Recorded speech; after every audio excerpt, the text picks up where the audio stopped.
You know, there is a very he wrote a book. He's actually, I think he's from Baghdad. Or, no, Al-Hamawi. He's actually from Syria, from Hama, from Syria. His name is Yaqut Al-Hamawi. And what Yaqut means, it means gem. And his book, Al-Buldan, it's almost in 9-10 volumes. Don't take my word for it, but somewhere around there. And in his book, Yaqut Al-Hamawi, in his book, he actually talks about the different countries, that he had visited. So he was more like a traveler slash a writer on sociology, the effect of the different geographical changes on people's personalities and stuff. And there was a lot of interesting. Allahu Akbar, Allahu Akbar, Allahu Akbar, Allahu Akbar. Ashhadu an la ilaha illallah. Ashhadu an la ilaha illallah. Ashhadu anna Muhammadan Rasulullah. Ashhadu anna Muhammadan Rasulullah. Hayya ala salah. Hayya ala salah. Hayya ala falah. Hayya ala falah. Allahu Akbar, Allahu Akbar. La ilaha illallah. Just on a side, I'm sure the mu'addin tried his best. Just on a side, the mu'addin made a couple mistakes in the adhan. Number one, ashadu, it's ashhadu. Number two is that he was making the mad absolutely in the wrong place. Hayya ala al-falah. No, there's no hayya, there's no mad there. He was doing that all along. And including the number of times, there's, the number of times of the hayya ala salah and hayya ala salah, hayya ala al-falah, etc. You could see, but I'm sure may Allah subhanahu wa ta'ala give him yajzil khair. Now, going back to Yaqut al-Hamawi. So he was talking about the influences of the geographical changes on people's personalities and psychologies and behaviors. And he was talking about the mountainous areas. This is to answer your question in terms of who introduced wearing the pants for Arab. Wearing undergarments was usually for mountainous areas. So you would have the Kurds, it's part of their clothing that they would actually wear the pants in the way, and even the way, in fact, my great-grandfather was actually part of the Turkish, the Ottoman Empire's army. He was actually a high chief in the army, and they actually used to dress that way. That was part of their clothing. So they would wear the pants, but the pants would actually have, it's really wide up to the knees. They would call it shirwal. It would be so the Kurds still dress like that. It is part of the Palestinian clothing.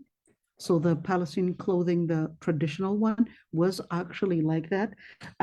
Syrian, that's how they dressed. The Lebanese, that's how they dressed. The the Moroccans, Algerians, Tunisians, they also wear certain pants underneath the clothes. So usually areas that have some mountain in them, they have something where when they do climb, that it gives the modesty. So you'll see it there. Pakistanis and Indians, they also wear, and even the women would actually wear it. It's really strange how in certain areas it's not known. And I find the fatwa to say that that's a men's clothing rather awkward because it does actually give a lot of sutra, whether if a person were to fall, if a person were to climb, or even to go even on a car, when you're going up on a car or something, it basically gives you making sure that when you go up, that it doesn't actually reveal anything and it's totally covered. The one I'm talking about is the only pants they can dress up to here. So the only pants and dress up to here, that's more in the Indian, sub-Indian culture, not in the Arabi. Not in the Arabi. That's the sub-Indian culture. Lebanese, Moroccan, not Lebanese, but Libyans, Moroccans, Tunisians, Algerians, the traditional clothing does actually have, it's up to here, not up to the knees. Up to here, not up to the knees. So basically a little below the knees. And it's even for women. So they would have special pants for women and actually dress that way. And plus the colder areas. So if you look at the colder areas, Kurds, it's during the winter, it's pretty cold. Turks during the winter is pretty cold. The Levant, Palestine, Syria, during the winter, it can get very cold. During the winter, so we're looking at October, well, November, right? Yes, it's actually very cold, or at least it can get very cold. So November, yes, in Palestine, we do get chances of snow. So it can get really cold, chances of snow can get really cold. Doesn't always, it barely goes below zero, but it can actually happen.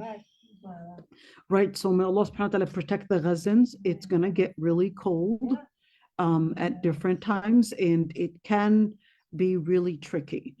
Syrians, we've actually had a number of different Syrians actually die of hypothermia.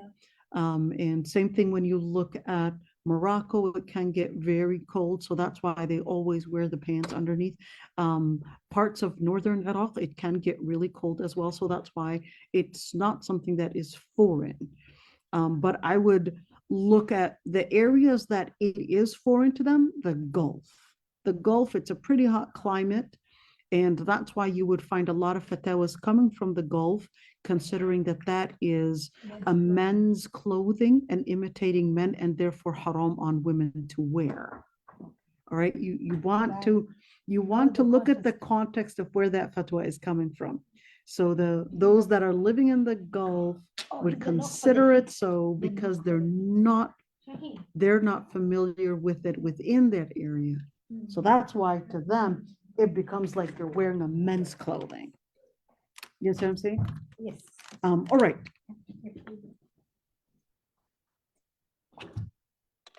I actually like this table. It's actually quite small, sturdy, and doing great. So what I'm going to do, let's see, we're going to choose out random names. So we're going to let Zaboon, and we just did, I think Hassan was it, and Amal Muhammad. You guys are going to be the teacher's assistant, and you're going to be the TAs, and you're just going to co-host, and that actually means you're going to let people and admit them in. Okay, before we actually start, what we did last time was actually talk about the different relationships. Allahu Akbar, Allahu Akbar. That was faster than I thought. حي على الصلاة حي على الفلاح قد قامت الصلاة قد قامت الصلاة الله أكبر لا إله إلا الله. We'll pray, inshallah, come back. And the TAs or the co-host, please, and here's Ihsan, she already is a co-host.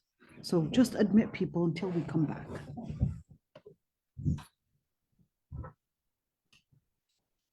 So we are in Masjid al-Rahim. Yeah, anybody can come in. Anybody can come in. Just just I guess make it quiet. الله أكبر.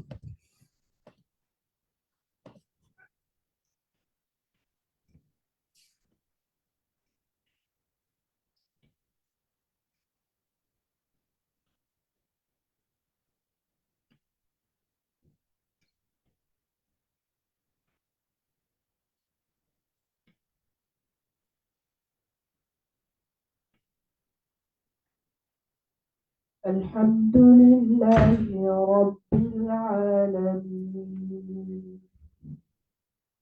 الرحمن الرحيم مالك يوم الدين إياك نعبد وإياك نستعين اهدنا الصراط المستقيم صراط الذين أنعمت عليهم غير المغضوب عليهم ولا الضالين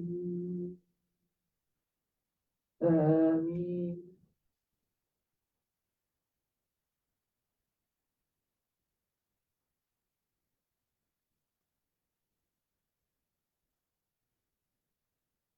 ألم نشرح لك صدرك ووضعنا عنك وزرك الذي أنقض ظهرك ورفعنا لك ذكرك فإن مع العسر يسرا إن مع العسر يسرا فإذا فرغت فانصب وإلى ربك فارغب. الله أكبر.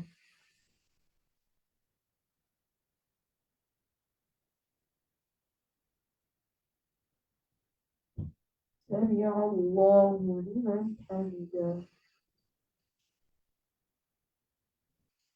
الله أكبر.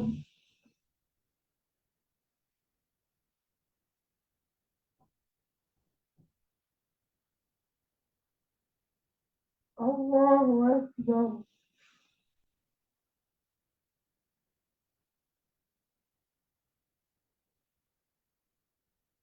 الله أكبر.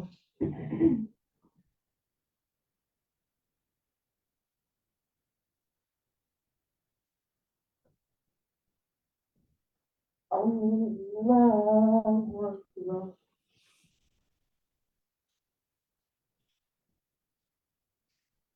الحمد لله رب العالمين الرحمن الرحيم مالك يوم الدين إياك نعبد وإياك نستعين اهدنا الصراط المستقيم صراط الذين أنعمت عليهم غير المغضوب عليهم ولا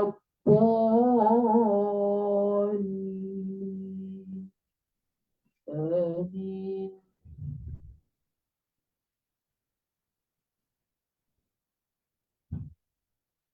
والتين والزيتون وطور سينين وهذا البلد الأمين لقد خلقنا الإنسان في أحسن تقويم ثم رددناه أسفل سافلين إلا الذين آمنوا وعملوا الصالحات فلهم أجر غير ممنون فما يكذبك بعد بالدين أليس الله بأحكم الحاكمين. الله أكبر.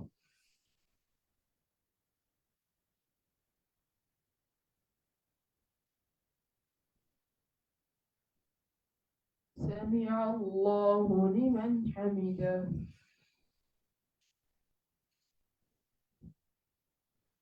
الله أكبر.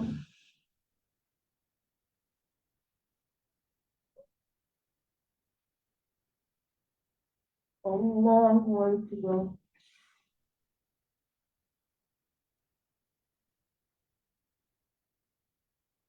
الله أكبر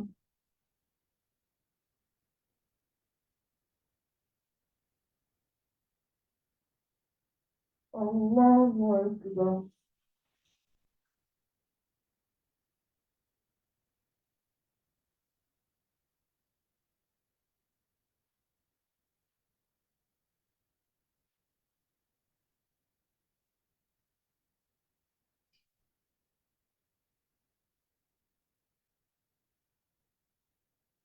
الله أكبر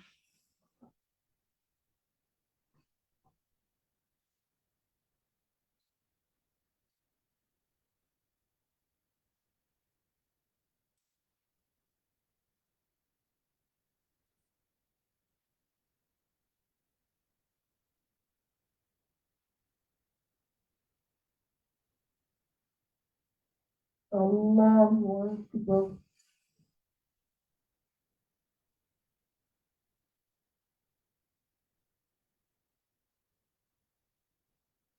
سمع الله لمن حمده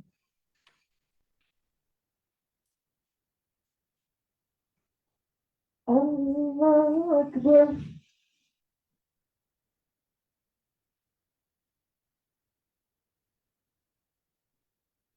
الله أكبر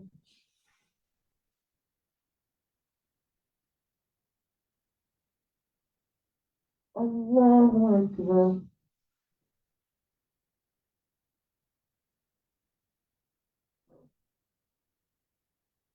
الله أكبر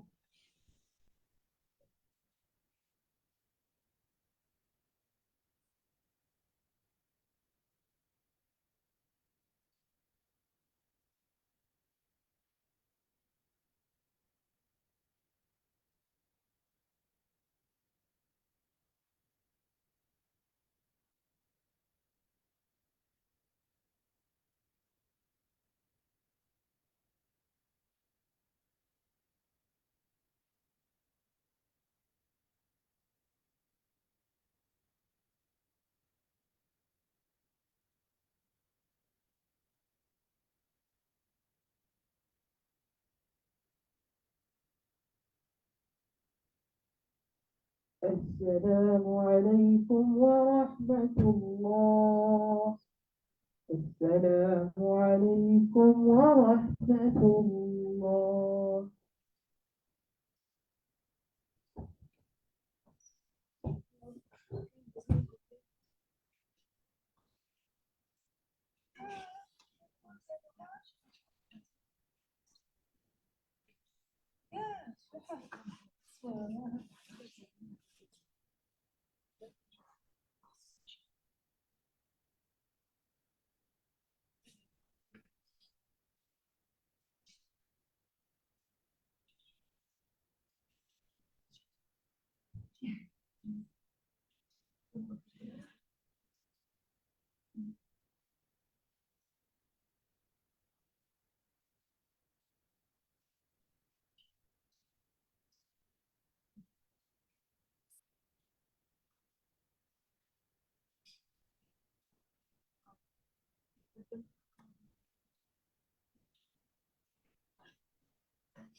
I'm gonna miss you all, trust me. I feel like I'm. Don't be shocked if I'm just in your front speaking Malaysian language. Exactly. We could all go to Malaysia. And, We need a vacation anyways, look, right? we're coming to this. There you go. So for the sake of time, let's start, inshallah. And you guys can see the Arabic Where did we start? Bedouin. Bedouins actually wear, yeah. All right.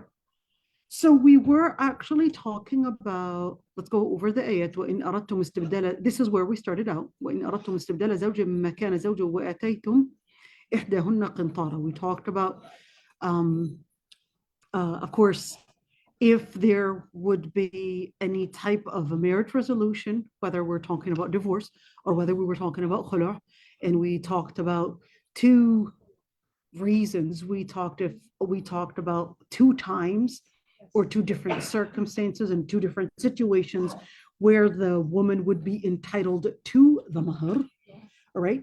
And we said, one, if intimacy were to happen after the marriage contract, and two, if what we said al-khalwa sahiha, and we said which basically means that they are in a situation where they would somehow be given the complete privacy to be alone, whether an actual intimacy happened or not, she would be entitled to the mahr. And whether she was the one that induced the situation or whether it was him that induced the situation, she would basically be entitled to the mahr. And we talked about the part in terms of marriage contract, and we said the differences of opinions between scholars on whether the marriage contract does actually make it permissible for an actual intimacy to happen.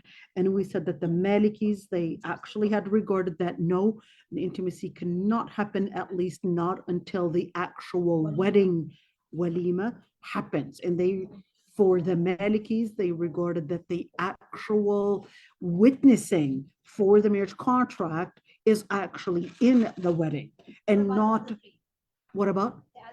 So the other madhahib, they basically considered that for the wedding, that the wedding and the ishar is, yes, it is obligatory to do ishar, but our question is, does that get up, hold on, does that reach the level of zina? That's the point, okay? So it doesn't reach the part. Let me put in a scenario that'll, let me, what is what? Ishar. Ishar is a wedding. Ishar literally means to announce something, okay? Ishar literally means to announce something, but what al-ishar metaphorically would be referring to is really the wedding. Okay, that's what we're announcing. We're there, regardless of what food you put, whether you're putting mac and cheese or whether, I don't know, chocolate chip cookies and milk is not the issue. At least that we're gathering, and it doesn't have to be all the tribe and all the family. Even if we have 10 people, 20 people, we're gathering here at the we're getting all these people coming in and basically calling in to recognize that this is what this is all about. In that situation, all right, in that situation, that would actually be regarded as al-ishar. Now, for the other madhahib, they actually debated on whether this is zina. Majority regarded it was called shubhat zina. What does that actually mean? That actually means pseudo zina. In other words, it doesn't get to the level of being an actual criminal offense / zina, even if consent is there. It doesn't get to that level of a criminal offense, but they did consider that it is a shubhat zina. Why is that important? Why the word shubhat zina here would actually be of anything? So the Prophet ﷺ basically instructed the Sahaba, that is, who were going to be his deputies later on, in other words, the Ummah, in where when we're talking about governance in criminal offense, we have to look for shubha. تدرأ الحدود بالشبهات. Wants my keys. To do what, honey? What does he want with my keys? Why are you going to be giving my keys like that? I know I would want your keys. It's like,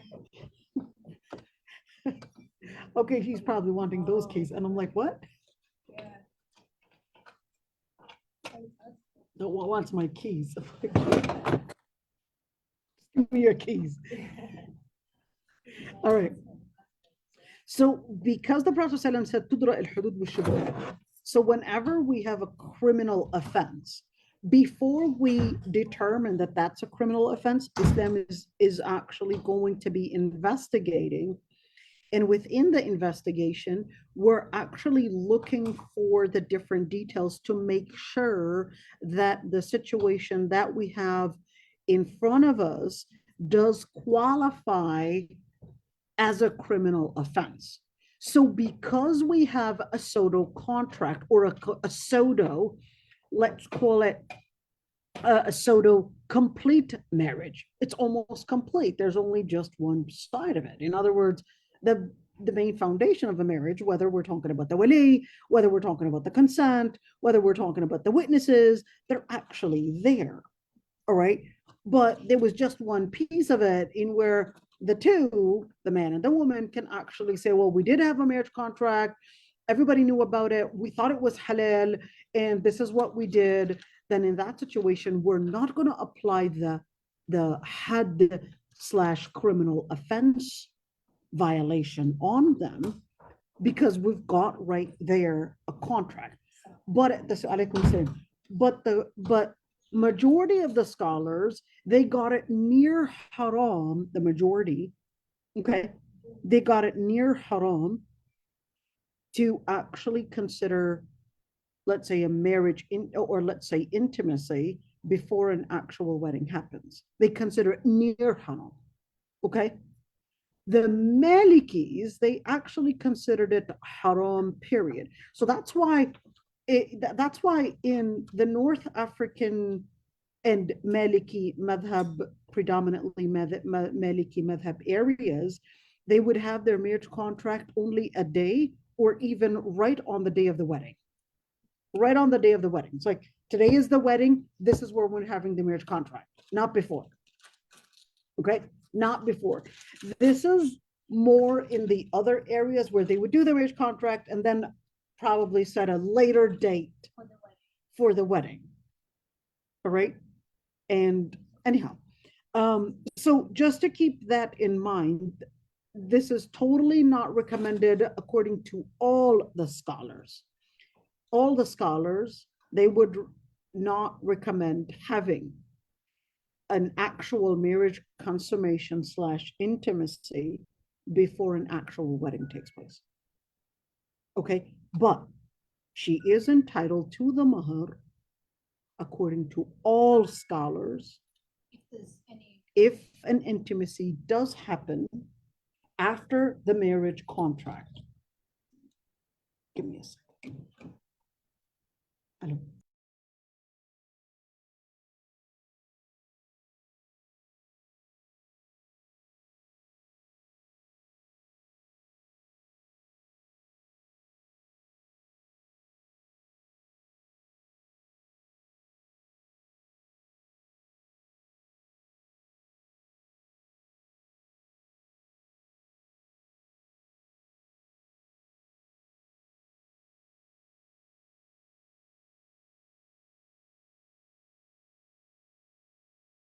Sorry about that, everyone.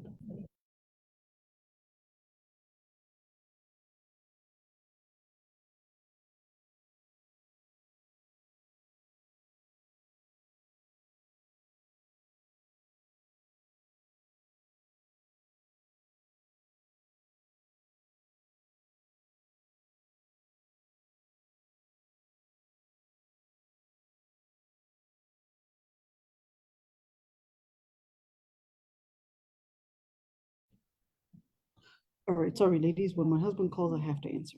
Okay, well, what was I saying? وكيف تأخذونه قد أفضى بعضكم إلى بعض وأخذنا منكم ميثاقا غليظا. We talked about how Allah subhanahu wa ta'ala was speaking about basically a type of an abolishment, or well, more of of a way to show how dangerous it is that the man would actually take the woman's mahr when قد أفضى بعضكم إلى بعض. Now here's one thing. If you actually look at this ayah right here, it's really important to scrutinize it. How would you take, and of course right here, how would you take, in other words, this is more of a scolding word, when both of you had, here's the word afla, when both of you had uncovered, or at least have been transparent to one another, and they had taken upon you mithaqan ghalidha. They had taken upon you the strong bond. Now, of course, when you look at the strong bond and what this is actually talking about, and in the context of it, was during a time when they're actually at a divorce. And if Allah subhanahu wa ta'ala would actually say أَفْضَى بَعْضُكُمْ إِلَى بَعْضٍ, and speaking to people that are actually in the process of getting a divorce and telling them, well, in other words, Allah subhanahu wa ta'ala called the man and the woman as a garment to one another. You would cover up each other's privacies. Allah subhanahu wa ta'ala in Surah An-Nisa, will come to it in Surah An-Nisa, even asked the women and said, حافظات للغيب, and that the women would preserve their husbands' privacies, what it only appears and what is only uncovered between her and her husband. And this is in order to emphasize how the husband and the wife, even in a situation, I want you to look at that one right here, even in a situation where a divorce does happen or a dispute happens, most of the times, and especially women, whenever a dispute happens, she all of a sudden would uncover everything that she had been accumulating in her mind for all these years. He does this, he does that, he does this. And then she starts piling everything all up. And when they were at one point, أَفْضَى بَعْضُهُمْ إِلَى بَعْضٍ, when at one point they were garments to one another, Allah subhanahu wa ta'ala is reminding them, you were garments to one another. So how can you expose one another in that way and harm each other in that way and start exposing what Allah subhanahu wa ta'ala had actually considered as privacy? So, and this is important to keep the salihin when the divorce would happen. And let's say somebody comes to them and they would say, well, what happened? Why did you divorce such a woman? And he said, Allah subhanahu wa ta'ala had asked me to cover up for that woman when I was married to her. Now that she's an ajnabiyya, now that she's not my wife, you want me to uncover her privacies? What's it with you? This is none of your business. And the same thing when it's a husband. When you were trying to fix the matter, many times women would come in and think that, okay, well, this is the time to reveal all the things that are irritating me. And she would deal with the sheikh / whoever is doing the marriage counseling like they're their own fathers, or that this person, as if he was infallible. I'm sorry, the sheikh is not infallible. The sheikh is not infallible. And this is one thing, is that many times women would go, and this is one main reason why a lot of the men would refuse going for marriage counseling, is because they would feel so embarrassed when this woman is revealing each and every single thing, every single detail, even the private, and I mean very private details. She would actually start talking about it like this sheikh is somehow infallible. He's not infallible. All the details, you don't expose them. And this is how a lot of women would even lose their rights. They would go in stories after story, story after story, and I would say, listen, before you go, just jot down the points. It should not take you hours and hours to start displaying. This is not a time to display what you don't like about him and what he doesn't like about you. Don't go and think. Don't go thinking that this is the time to display everything. You're going to find a lot of things that you're not going to like in your husband if you actually think that you've got your ideal way of cleaning the house, of what you think is a responsibility that's to be done. You've got all these ideal thoughts, and you would expect, well, this is the ideal way to do it, especially if it's a perfectionist sister. In her mind, here's the ideal chore. This is what an ideal husband does. And then if he doesn't do it in what she considers ideal, it's not shortcomings anymore. It's catastrophe. He's doing nothing. And it becomes seeing the husband nothing but in from the angle of that he's plain evil. He's not doing anything. Why doesn't he know what to do? He's just faking it. No, he needs to do this. He needs to do that. And it becomes, you have to keep it in mind. And I always recommend the book that Women Are from Venus and Men from Mars. I don't know if it's all the other way around, but it's so important to read. I always recommend this book because a lot of times what women would expect is that the man and the men would see their angle of vision. They don't see the way that you see things. You would look at certain details. To them, these details don't even matter. You would talk in certain things. Trust me, 60 and 80%, they don't even hear what you're saying. They'll only pick up certain things and they don't even hear it. And she would be wanting certain words, certain praise, etc. And he's like, so what do you want me to say? Doesn't even recognize what she wants. So you just have to recognize they're built differently. Don't expect that they always understand the hidden messages. Say exactly what you want. Oh, yes. Say exactly what you want. Don't expect him to understand some hidden messages and say, well, I made it clear for him. No, make it clearer than that. They don't know hidden messages. Every single person and every single, of course, men and women, their anatomy, their brains, their psychological differences, physical differences, all of that actually builds into contributing into a new person in front of you. They don't have to have the same angle of vision that you see. It's all about compromise. It's all about supporting one another. And if you're going to go into a marriage thinking that, well, I've contributed this much, and then you're constantly bragging and bragging, I've done this, what did you do? What, I'm doing this, what did you do? And what you're going to end up is that exactly how Allah subhanahu wa ta'ala says, وَلَا تُبْطِلُوا صَدَقَاتِكُمْ بِالْمَنِّ وَالْأَذَى. Don't void or any of your contributions by men bragging or even harm. You want to do it for the sake of Allah subhanahu wa ta'ala, good for you, then keep it for the sake of Allah subhanahu wa ta'ala. Don't wait for the praise. Don't wait for the praise. Don't wait for anything in return. You did it for the sake of Allah subhanahu wa ta'ala. You contributed in paying the bills, in taking care of the children, in making him the food, in cleaning the laundry, etc. Well, good for you. Make it for the sake of Allah subhanahu wa ta'ala. You need help? Can you please help me do this? Can you please do this?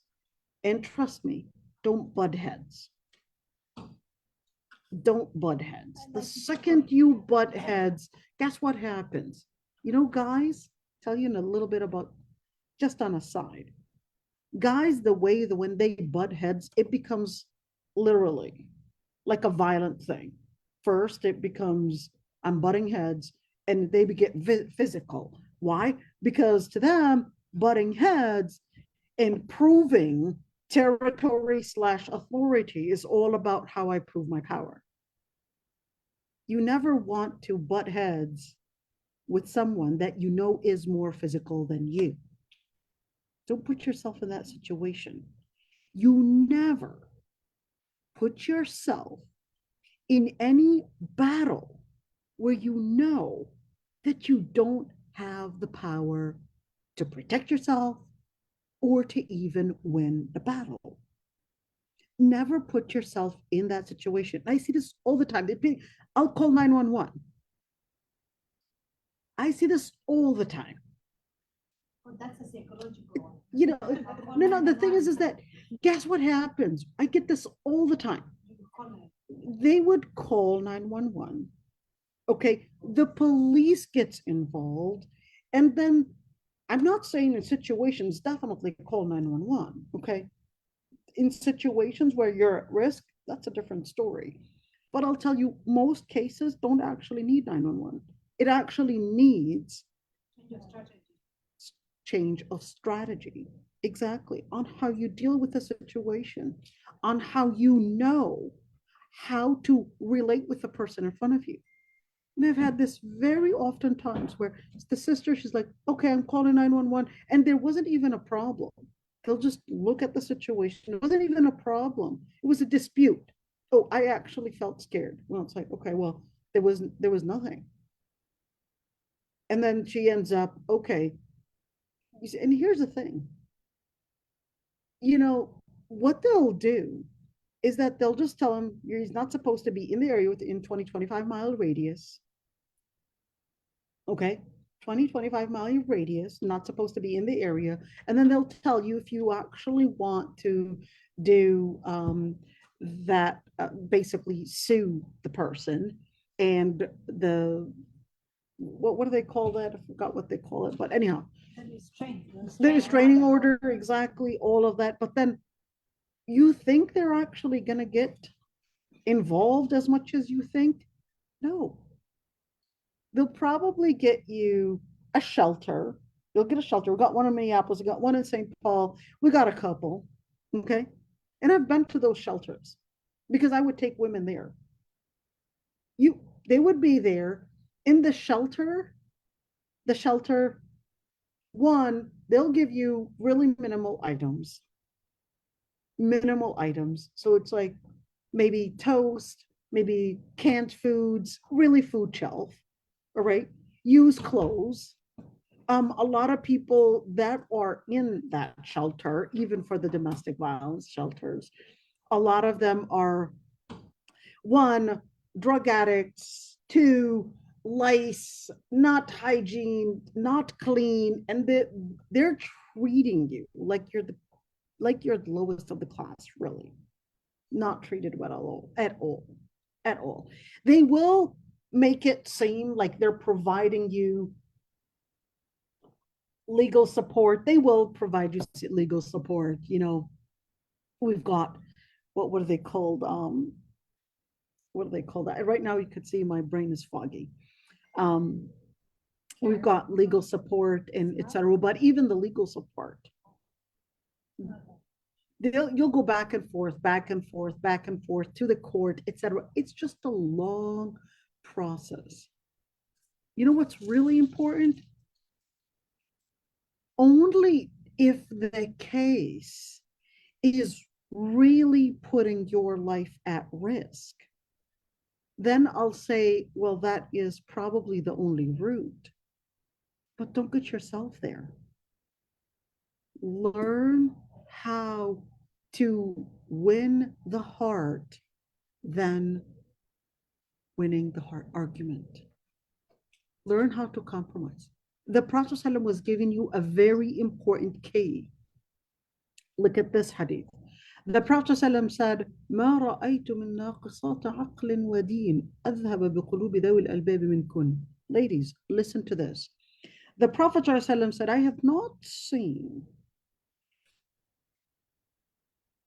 even though you lack aql, al-aql is more firmness, and deen and religion, because we don't pray and fast as much as they do. And the Prophet ﷺ said, أذهب بقلوب ذوي الألباب منكن, more capable of controlling the smartest of the men than you. The women. Hey, the women. In other words, the Prophet ﷺ is telling you of a capacity that you have. This man would be a chieftain, and this one would be this big boss, and between the men, and then who's actually the biggest boss? In the scene, it's basically the woman at home. Learn how to manage in a smart way to do the right things. Now, this doesn't mean let's go and be somehow sneaky and necessarily control, because if you're going to control everything as a woman, then you yourself are not going to be happy. Why? Because Allah subhanahu wa ta'ala tells you, الرجال قوامون على النساء. You need your husband. You need your wali. You need them to give you that balance for decision making. Because if you actually insist that, no, I need to control everything my way, without you recognizing, here's one thing. The person that determined and did the policy is the person that's supposed to be held accountable. Why would you want to be held accountable? Why would you want to be held accountable? That's what you want to think about. If you want, the person that determined and decided the policy is the person that's going to be held accountable.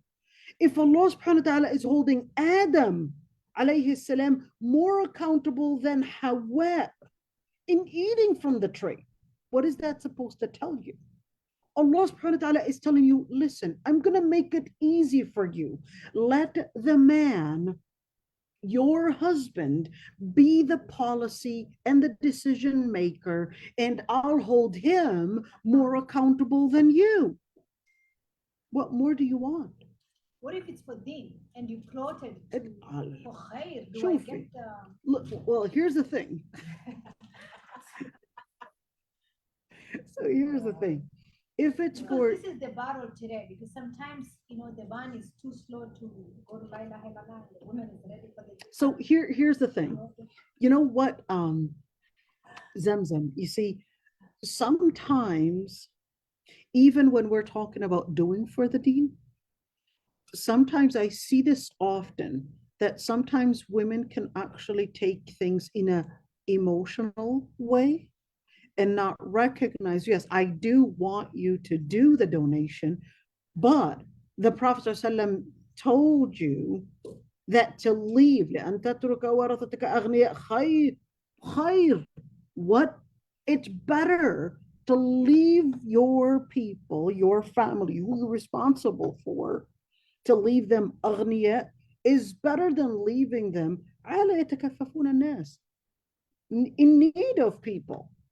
So even when you want to donate and you're like, I want to donate, I want to do this, I want you to keep in mind that sometimes as women, I see this all the time, that they might actually get carried away with their emotions and rushing in making the decision, even if we're talking about a donation, without even thinking, well, wait a minute, before I even get too hyped and actually make the donation, I'll tell you, make sure that you have what is enough to sustain your family, because sustaining your family is your number one priority. That's farida. That's a farida. To make sure that you're able to pay your house, that you're able to pay your car, that you're able to pay for the kids' schooling, that's wajib. But the rest is sunnah. To making sure, well, that's the thing, is that you have to consider priorities. And sometimes the men, it takes them longer to process ideas. You ask them and they'll be looking at you and you're like, hello?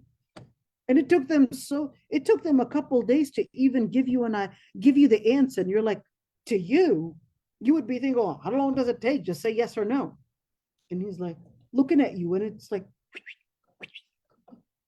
can't even see. The brain is taking the time to process. Allah subhanahu wa ta'ala, bima faddallahu ba'dahum ala ba'd. He's telling you, well, there are certain things. Just appreciate what Allah subhanahu wa ta'ala had given you, what Allah subhanahu wa ta'ala had given him. And that's why Allah subhanahu wa ta'ala tells you in Surah Nisa, we're going to get to it. وَلَا تَتَمَنَّوْا مَا فَضَّلَ اللَّهُ بِهِ بَعْضَكُمْ عَلَى بَعْض. Don't start getting into wishing, well, how come he gets this? How come he gets that? It's not an issue of favoritism. It's an issue of Allah subhanahu wa ta'ala putting in balances in what Allah subhanahu wa ta'ala wanted from you and what he wanted from him and how to make a stable marriage. It shouldn't be hard. It shouldn't be hard. Once we recognize you're the deputy, you can share your thoughts, but he's going to be the final decision maker. Khalas, he'll be held responsible for it. Unless he's a person that is fasiq, well, then we've got a different problem there. Then we're going to say, sorry, but you're not qualified. You're fasiq, you're wandering your money, you're not considering your deen, etc. So in order to put yourself on the right track of having this man be al-qawwam, before you even get married, make sure this person is qualified in their deen, in their nafs, in their aql, in their mal, in their ird. Make sure he's qualified before you even get married. Do a complete, thorough investigation. Because, hey, I'm getting married to you and you're going to start becoming the person responsible. I'm going to start obeying you. I want to make sure that this person is really qualified to be the person that I will be obeying. If he's not, from the start. What if, Dr. Aysha, some of us, like me, I'm running this like now, we did not know the marriage happened. Then so what if you have jahil, like, alhamdulillah, we're running this after. But what if you did not know, like, I learned that it took 2 years of the marriage. So, am I held accountable? Well, let me tell you one thing. The process, if an actual illness were to happen, is totally different in the way that we would diagnose and we would treat than prevention is better than treatment.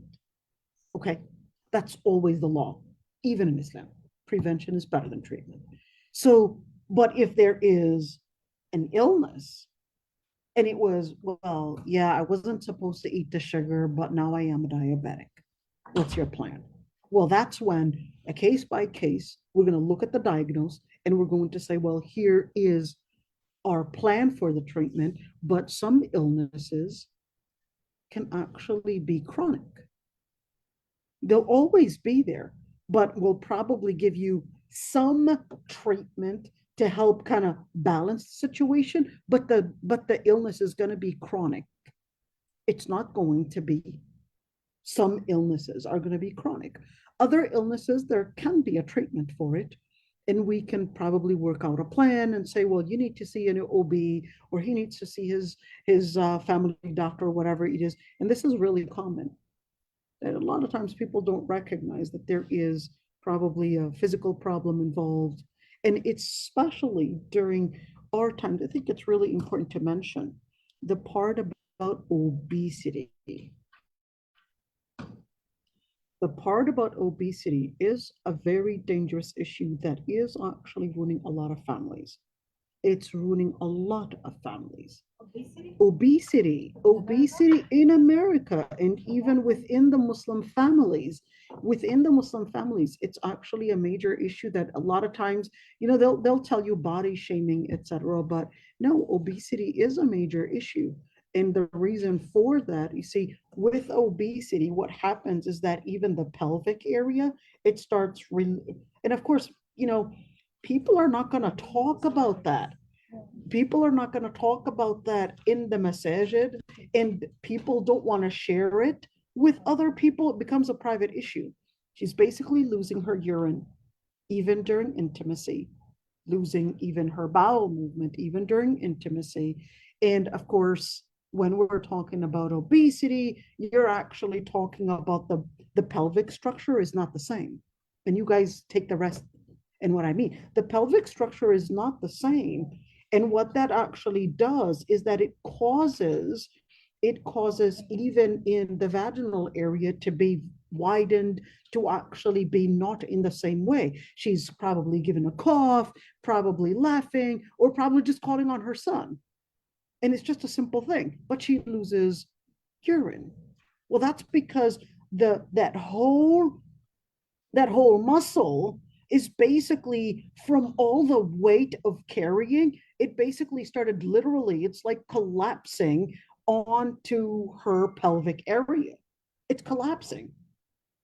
And it's really sad that sometimes women don't recognize all of that, especially in the Muslim community. It's like, yeah, well, we don't want to go to the gym because there are men there. So we end up not going to the gym.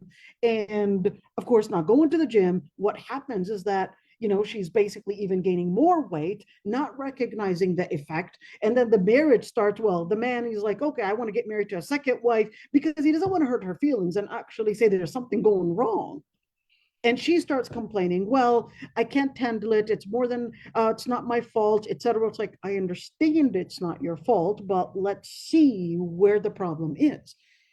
And many times the lack of education, education about women's anatomy or even a men's anatomy, even the men, they, whenever there's an erectile dysfunction or something with their you know, with their health, you know, things like diabetes, cholesterol, heart problems, all these different things, they can actually affect a man's ability to basically maintain the marriage, let's say it that way.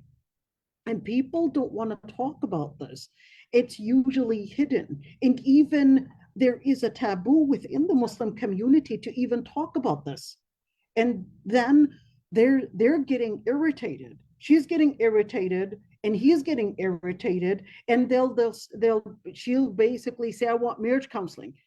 What they don't recognize is that the problem is not necessarily in a misunderstanding. She's getting anxiety as a result of something else, and he's getting anxiety. So it becomes this mess where we would talk about, you know, talk about the problem as from the outside, but the root of the problem is probably that he's not getting what he needs, she's not getting what she needs. And it could be that because maybe something that relates to their health, maybe diabetic, maybe their OB needs to be visited definitely and actually check that out. Obesity is a major issue that I think in the Muslim community is rarely talked about seriously. And especially right now, that the Muslim community, I would say, is getting more taraf and more luxury. You will see that overeating is actually becoming a habit, and they don't recognize the implication of obesity. We're gonna start fasting Monday. It's really important to bring in specialists to talk about exercising, the importance of exercising, the importance of eating right, the importance of this is extremely important. And you know what? This should actually be done at khutbahs in Jum'ah too. This is real serious issues that's really making a lot of our families collapse without us recognizing. But Dr. Aysha, fasting here because the food is in the fridge, I struggled with it. But then if I start fasting Monday, Thursday, I'm able to control the so here's the thing. I'm not going to say, you know, I'm not a nutritionist to actually talk about the right foods and how to eat. Okay, that's not my job, that's their job. But I'm just telling you from what comes to my office, this is a major issue that is not talked about. And if somebody were to talk about it, they're going to feel like you are offending me, and then you're basically somehow body shaming, etc. Nobody wants anybody to tell them that, listen, you need to work hard on your weight, whether it's the men or whether it's the women, including the men. This is a problem even with the men, in where when you're talking about an increase in weight, even on the men's side, obesity, even on the men's side, it's going to be an increase in the cholesterol, an increase in the cholesterol, and even the heart is not capable of functioning to actually get even the breathing and all of that. It's basically going to reduce from even their sexual appetite or even intimacy capacity. It's a big deal. And diabetes is a big deal. They basically start having erectile dysfunction. This is real. Go ahead. I just really want to comment too, what we eat too. meet a lot of women who come to me about that to help them with period issues, and it causes PSCOs. depression, PCOS, Yep. lack of libido, all of these things. A lot of women are like, "Oh, you want second wife or this, that? I can't, but I'm not in the mood." But it's The ingredients in the food. Absolutely. We really need nutritionists, literally nutritionists, to start giving durus and halaqas on the right foods to eat, and even in the masajid. This is important. And even in the masajid, as important as studying Islam, it is important to study how to eat right. Because if you look at the ayat, you look at the hadith, eating right is a main thing in Islam. Diet in Islam is a pivotal issue.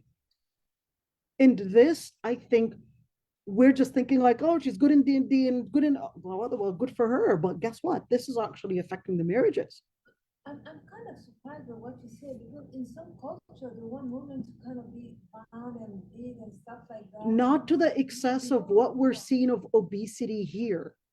The obesity in the US and amongst Muslim women is actually going up statistically.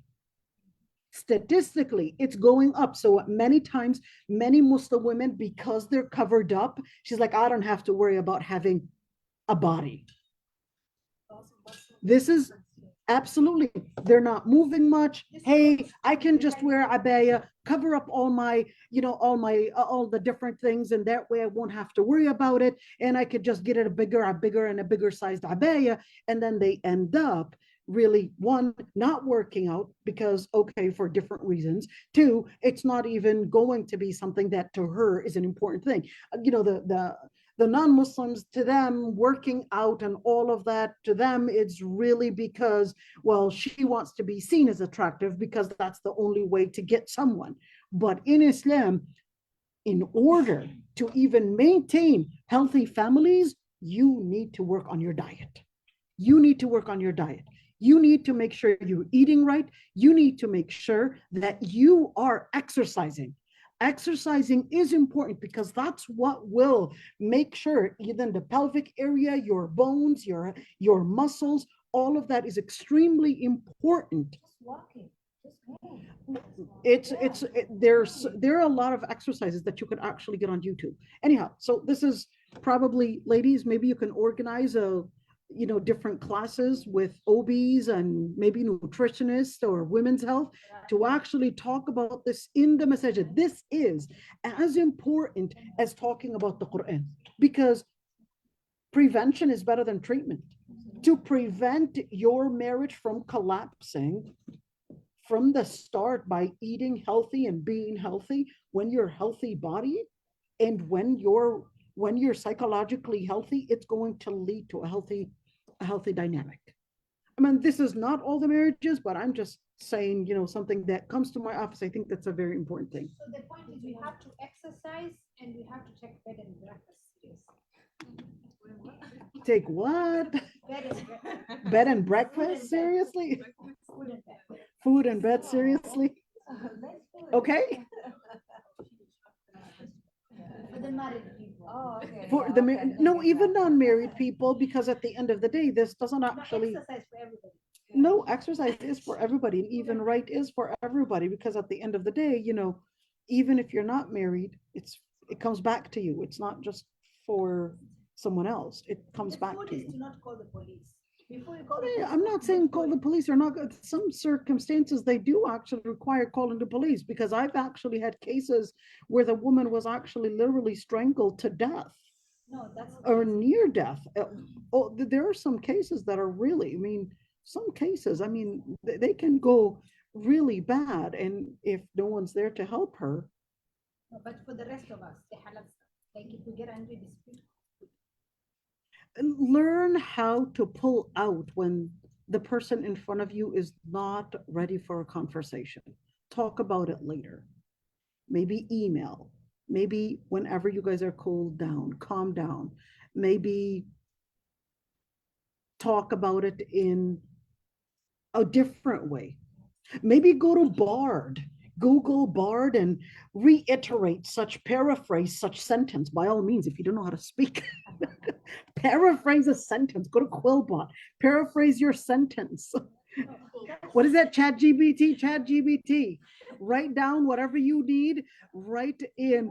Exactly. Just say whatever you want, and then ask Chat GBT to rephrase in a kind or a diplomatic way whatever you're saying.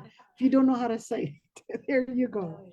Go ahead, my dear. But I feel like it's in the West, it's much more harder to lose weight because I guess technology makes us lazy in a sense of everything is so accessible in terms of if we need to go somewhere, we don't really need to walk that far. We just take our car. So here's the thing. I agree with you. That in the West it's a lot harder, but I'll say it this way. Nothing comes at a cheap price. You want to contribute in something. Oftentimes, as a Muslim community, unfortunately, and people living in the West, I think the last thing we think about is our health. The last thing we think about is our health, and we tend to put that as a secondary issue. I'll do it later. And without you realizing, she's in her 40s and 50s and barely capable of walking, barely capable of doing anything. And you will see on the other side, they're not Muslim, but you will see she's 80 and she's walking and she's all fit and she's ready to find another young man to get married to. It's like, oh, why are we as Muslim women, we're 60 years old and we're already on walkers, 60 years old and we're already not capable of doing anything. And we're already, acting like aunties. No, we can be fit. We have to eat right. You're seeing obesity in the Muslim community in where the sizes are going bigger and bigger and bigger by the year. It needs to be discussed with transparency, and we need to, hey, maybe we should make a women's fitness area. There you go. Maybe you can make that into a women's fitness area, put a treadmill in it, and I don't know, whatever. Do something to get women to fit, and trust me, it's going to be. Well, I mean, decide on how you want to do it. All right, let's continue. ولا تنكحوا. Of course, Aysha, Actually, this is the hidden problem that I personally am dealing with right now, because when you age, you start gaining weight. Honestly speaking, all of us were extremely, I thought I was not underweight. The CDC knocked at my door because they select people. And this is 7 years ago, and I was obese based on my bone structure. So it's crazy, because if you look at your body fat weight, it's so high. For me, I know it's critical, I have to, but then it's the one thing you run away from. So jazakallah khair, because it really affects. I'm basically just saying what a lot and frequently comes to my office, but this is not the only thing. This is not the only thing, but I would say probably, as looking at the cases, I think this is one thing that I think is rarely talked about. I think the number two thing that's rarely talked about is the word compromise. That's rarely talked about. And I know that many women, they're like, oh, patience, oh, come on. Oh, they're just asking me to be patient. And I think we had really lost the true meaning of what it means to be patient. The true meaning of what it means to be patient is reducing complaining. Reduce, don't keep on complaining. Look for different ways to see your situation. I was really meaningful. I think you said something about what was the polygamy conversation. You said taqwa. And I was like, wow. Yeah, it's really important to actually live that compromise in where, one, hold your emotions. That's what it means to compromise. Hold your emotions, not because you're stressed about something. It doesn't necessarily mean that you're just going to go left and right, and especially 2 or 3 days before your period. I'll say it straightforward. 2 or 3 days before your period, if you're going to get stressed, well, that's for you to know. And yes, for him to also tune in. But that's extremely important. Like, okay, now we're going into a situation, learn how to compromise, but don't overdo it, thinking, well, yeah, I get to get carried away with my emotions or my hormones. Absolutely. Absolutely.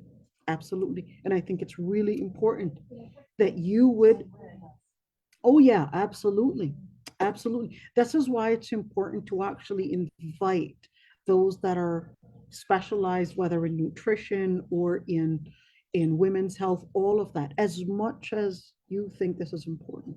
I texted Randa. She said, Good. Randa, Invite her have an in. appointment. Absolutely. Make an appointment, invite them in, Yes. and actually let them teach us how we're supposed to eat, what we're supposed to eat, how it contributes to our, whether it's desire or even the PMS or whatever it is. This is extremely important. The second, so we talked about the compromise is the complaining, over complaining. This is probably the second major thing that collapses marriages, over complaining, and especially from women. Of course, later I'll probably talk about men and what they do What that is about wrong. attachments? Oh, hold on. Complaining and constant complaining. This is so common in women. And remember what the Prophet ﷺ actually talked about in terms of women when he actually said, "Tukfirna al-la'n wa takfurna al-ashir." You're constantly damning things. Wa takfurna al-ashir. Takfurna al-ashir. Doesn't see the angle, yarhamkumullah, doesn't see the angle of what contribution there was, always is looking at the empty portion of that cup. Takfurna al-ashir. Whenever you would contribute, no, you didn't do enough. You didn't do this. You didn't do that. Always see that there's the empty side. And that's extremely dangerous. Like, look at what you have. Because if you're constantly just looking at the empty side, all you're going to see is really that you are deprived, if only you had, etc. And you're not going to enjoy what you have. You're not going to enjoy what you have. So try to enjoy the moment. Some women, and this is so common, wallah al-azim, that nagging and nagging and nagging, just constantly nagging. Calculate your time. If you see the person in front of you that they're not ready to take in your words, change your method. Change your method. They're not ready, change your method. Find a different way of saying things. If you don't know how to zip it, write it, and let ChatGPT summarize it for you. Constantly nagging. It lets the person in front of you and the people around you literally just hate being around you. If you're just constantly, and here's one thing, don't be a perfectionist in everything. There's no way. Your definition of what makes perfect is different than his definition. Just compromise. If he doesn't want to do it now, unless it's like, oh, no. Takes them longer. Hey, we need to do this by the end of this week. By the end of, give them some time. But to actually, no, I want it done now, and right now, etc. Not everybody is ready for that now. The second that you want now, they'll start repelling away from you without you recognizing. And I see this all the time. Men literally running away from their homes, literally running away from their homes, because to them, this home is nothing but hell. I go there, she's constantly just complaining, just talking about the wrong thing, how bad of a person I am. She's just there hours and hours and hours and hours, and he's probably silent until at the end, he just blows up and bursts on her, and then she's like, oh, he hurt me. It's like, well, you kept on filling it up. Go ahead, my dear. Um, But what do you, okay, so what if this is a talked about issue? Then how would you go on about it? Like, let's say, I know like a lot of people nag because the situation wasn't corrected. So it just gets worse and worse and worse. So how would you correct that from the beginning? It depends on it's a case by case thing. Some things you would nag about it, but you would think that you have a point in it, but the other person just doesn't necessarily see it that way. Sometimes you just need to compromise and just accept, oh, well, I tried to explain my point of view, whatever, they don't see it, and I'll just accept. He's the policymaker. I tried to convince him that this was a bad idea.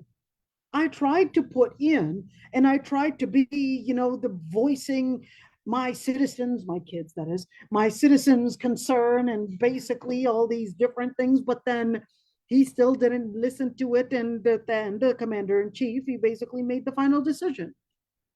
And here's one thing you got to keep in mind. Even in governments, you can have a certain vote that was done by the majority and not actually be the right decision at the end, and it won't actually appear, and the consequence of it doesn't actually appear until later. So at the end of the day, he made the other decision. Well, if he's got taqwa, at the end of the day, khalas, you voiced your concern. He doesn't have to adopt. Most nagging actually comes because many would insist that, no, this is what needs to be done. And he doesn't want to do it that way. He's not convinced. Just let it be. Let it be. Now, let's see the consequence. Try to explain the consequence. Make it short. Men can't hear long words. Make it short. They literally don't know how to hear you. 1, 2, their brain doesn't function that way. They can't hear you. You would speak and they would only hear 15% of what you're saying. So you think you brought the evidence and they only heard 15% of it. So if they're only capable of listening to 15%, only put your effort in a 15%, 0.1, 0.2, 0.3, 0.4, 0.5. Do it that way. Make it short. Think about it. Here are my points. Make it short. If the conversation and if the debate is going to be longer than half an hour, cut it short. That's it. Come back later. Come back later. Half an hour is too long. I know you're like, what? Half an hour? Half an hour is too long. Half an hour is too long. Cut it short. Cut it short. Let them process. Cut it short. Come back later. I know she's like, what? It's like, what? They can't hear for longer than that. You're just wasting your time. You're just wasting the time and you're getting the person in front of you agitated for nothing. Oh, yeah, there you go. You're talking to a child. Think of it that way. Fair enough. I think Dr. Aisha, the place of a This is a reality. That's it. I think It takes them time to process the ideas. I don't want to say an easy way to a child because they even think in a lot more sophisticated way than you. Believe it or not, you think you're talking to a child? No, that's not what I'm saying. That is not what I'm saying. I'm not underestimating a woman's intelligence by all means. I'm not underestimating women's intelligence at all. But I am here emphasizing that when Allah subhanahu wa ta'ala says, الرجال قوامون على النساء, it's basically to help us recognize when He put them as the policy maker, that Allah subhanahu wa ta'ala is telling you, they will think at a longer scale. Certain times it actually requires just let them process it. And at the end of the day, he'll be held accountable for the decision making. Is that necessarily all the cases? This is basically 75% of the cases. In 15% of the cases, and there are those cases, this man is not qualified not to make a decision in anything at all, and he could only be in a position of being controlled, period. Some people are like that. Sufaha.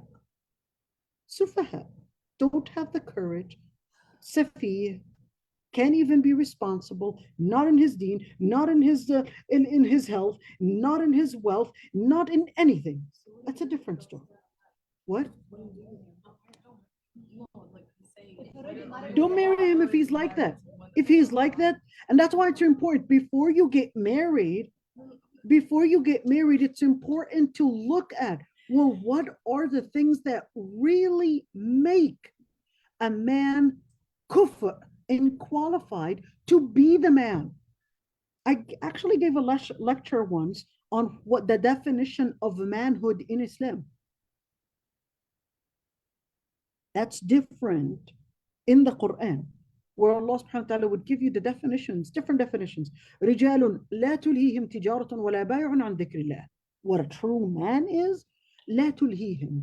No tijara, no business, no بيع, no business. لا تُلْهِيهِمْ تِجَارَةٌ وَلَا بَيْعٌ عَنْ ذِكْرِ اللَّهِ. Nothing would pacify them away from Allah subhanahu wa ta'ala. Why? Because they regard their principles as their foundation, as the center.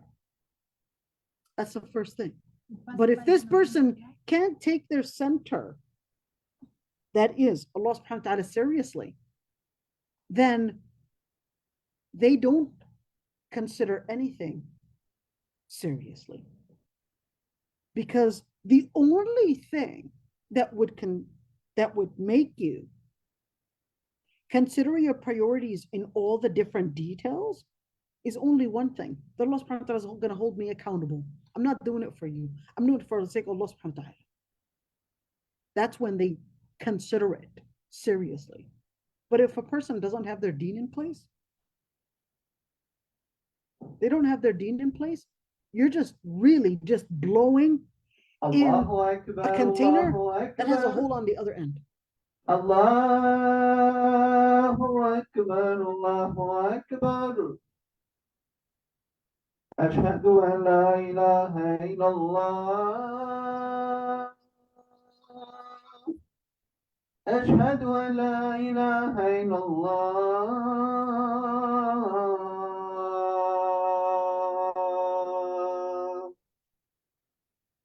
أشهد أن محمدا رسول الله. أشهد أن محمدا رسول الله.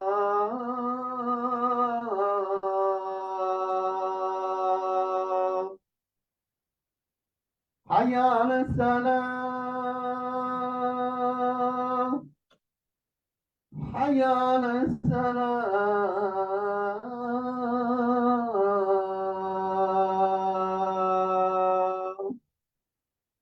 حي على الفلاح. حي على الفلاح.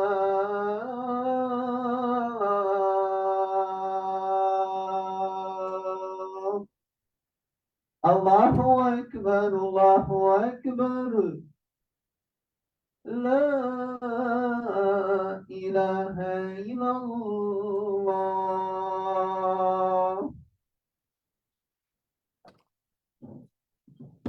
Now, just to be fair, the sisters are wondering, well, what are the common mistakes that men do? Fair? What is the common mistake, do you think? Underestimate women. Okay, well, that's actually a plus for the woman, not the man. What is the common mistake? Mhm. Is not to understand that we have the accountable.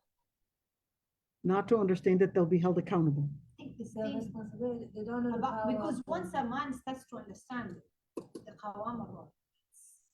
So it actually depends on the age group. Okay, that's cool. The age group, from what I'm seeing, so this is, I guess, anecdotal. The age group between the ages of, let's say, 20 to 30, a lot of men are actually being irresponsible. Very irresponsible. because they were raised as children where mama needed to do everything. Very irresponsible. I cannot process and understand how a man at the age of 25 and 27 and 30 is still playing games. Seriously. I don't care whether that game is actually called Action of Duty or whatever it's called or whatever it is, or Roblox or whatever. How can a man actually play Action of Duty? I think that's what it's called. Call of Duty. There you go. You know now, and I don't even play it. I don't even know what it's about. Spending time, so much hours on games. Number two thing that actually comes frequently is losing temper. Losing temper. If you're going to be a man, recognize that the Prophet ﷺ had told you previously that women are naqisatul aqlin wa deen. If you're going to deal with the situation where you expect her to be judged exactly like the man, well, don't pretend to be a man if you don't know how to recognize that she's not a man, and you have to hold your temper. If you don't know how to hold your temper, well, don't actually be in a marriage where you don't know how to hold your temper. Don't be in a marriage where you can't. That's number two. Number three. Now we're going against men and beating them, huh? I like it. Yeah, you like it? Number three is the part about not recognizing that the circumstance that their mothers were in are different than the circumstances that the women are in right now. In their home country, when your mother was contributing with certain things, the father probably wasn't pitching in, wasn't actually as much as right now. Well, that's because the society was helping along your mother and your father raised the children. Here in America, the responsibility is far too much to actually give the woman alone to take care of all the problem and all the different responsibilities at home. A lot of men come with a package thinking that my responsibility ends with being a breadwinner. Absolutely wrong. In our societies back home, your father wasn't contributing so much at home because it was taking too much of him outside to be the breadwinner. The society was helping the woman. Right now, the woman is doing all the work, teaching the kids, disciplining the kids, working at home, working outside the home, doing so much. She's actually taking literally the role of a whole society on her back. To actually come with a mentality of thinking that she's supposed to be responsible at home, and I'm basically supposed to be coming in and sitting down like a king on the throne and just be getting a woman at your service, master. You got it wrong. You got it wrong. You want her to be at your service, master. You got to treat her like a queen. Simple. You want her to treat you like a king? Treat her like a queen. Simple. Happy wife, happy life. Everything comes at a price. Everybody's happy. Now they're like, uh-huh. Why? Because before I was basically banging their backs, and now like, no, but before was good for my we gotta hear both sides, but I'll tell you, definitely. We need to hear that. If you're not going to recognize the woman's pains. You're not going to recognize she's basically pregnant or probably on her period on that day, and you didn't even recognize. How does it hurt to actually pitch in and help out at home?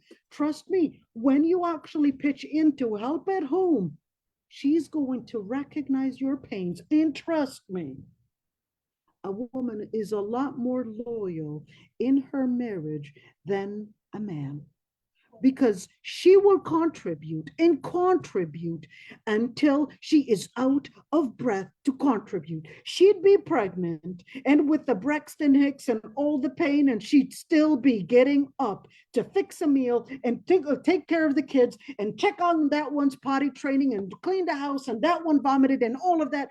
Everything is all around, and the pain is all on her body, but she's still keeping and going.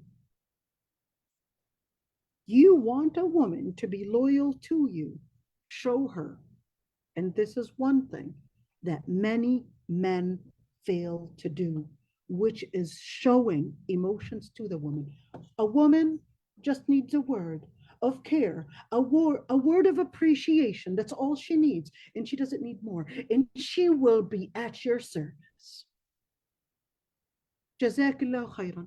You're the queen. Oh, I love you. Oh, look, you're looking fabulous today. That's all she needs. And trust me, that's all she needs. She just needs a word here and there. A word here and there. And trust me, she will be at your service.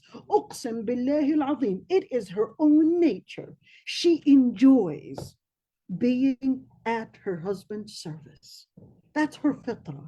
When Allah subhanahu wa ta'ala says, الرجال قوامون على النساء, this is an informative verb, an informative sentence, not a verb, but informative clause to tell us, if we flip the ayah, if men love, and it's part of their nature to be in a state of qawama and authority, that actually means, if we were to reverse it,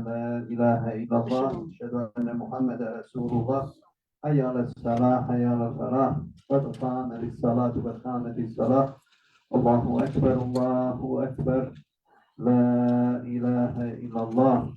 Just really quick, so I won't forget the sentence. If we were to reverse it, that actually means that women love to have al-qawam on her. Reverse it. Yes.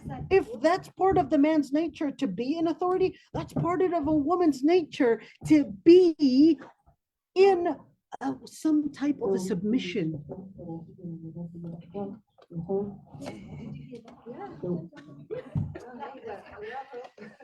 Allahu Akbar.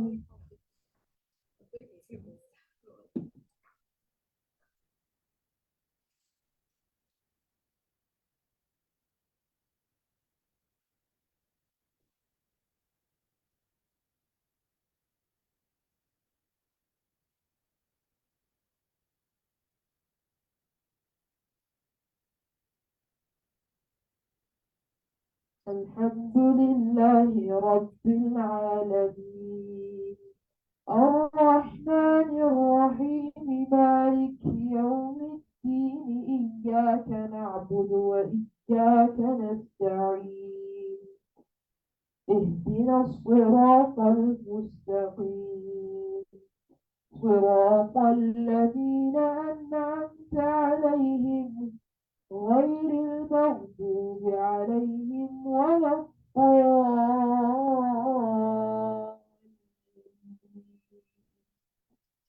آمين.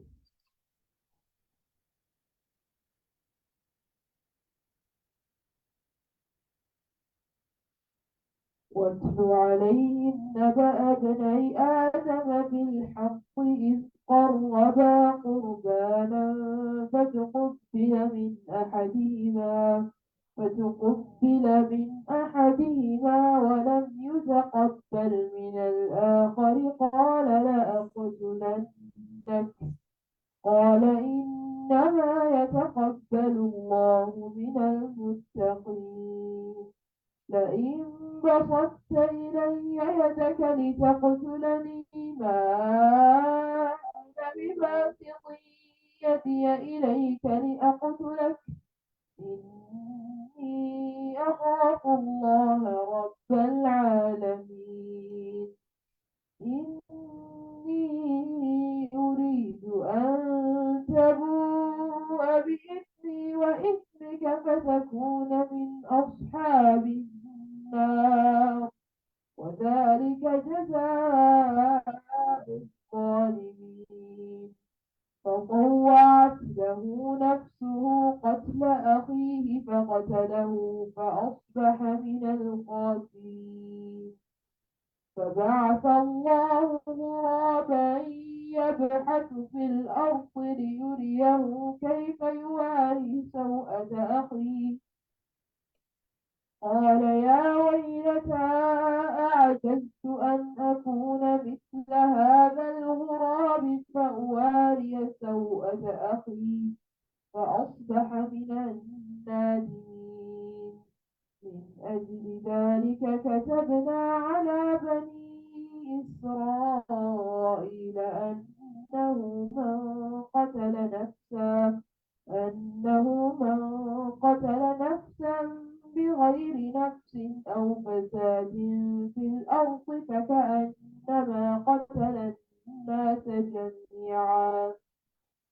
فكأنما قتل الناس جميعا ومن أحياها فكأنما أحيا الناس جميعا ولقد جاءت رسلنا بالبينات ثم إن كثيرا منهم بعد ذلك في الأرض لمسرفون الله أكبر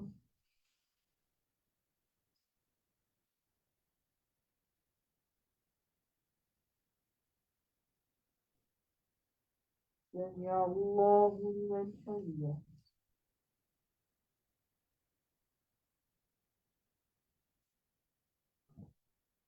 الله أكبر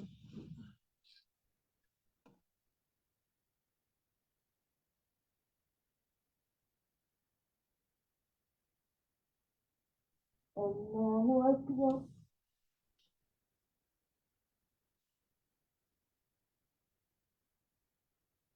الله أكبر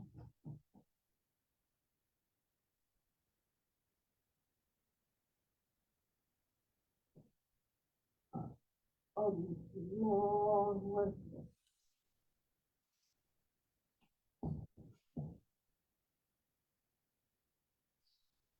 الحمد لله رب العالمين الرحمن الرحيم مالك يوم الدين إياك نعبد وإياك نستعين اهدنا الصراط المستقيم صراط الذين أنعمت عليهم غير المغضوب عليهم ولا الضالين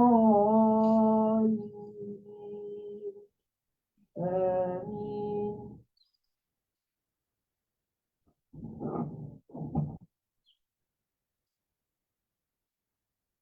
الملك يومئذ الحق للرحمن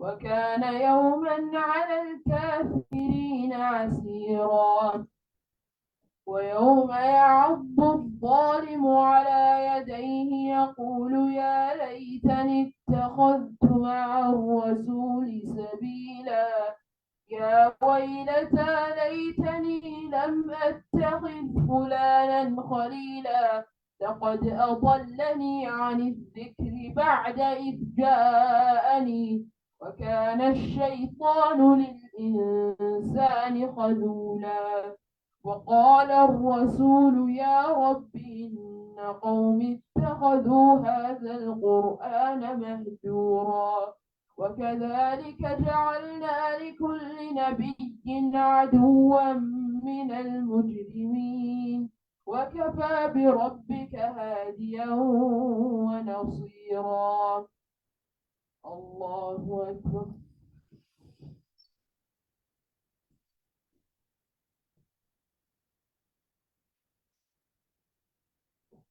سمع الله لمن حمده.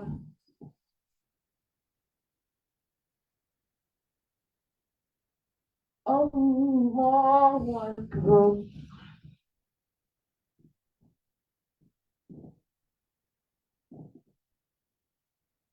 الله أكبر.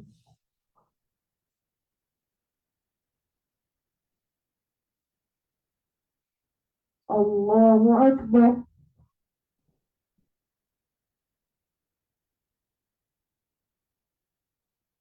الله أكبر.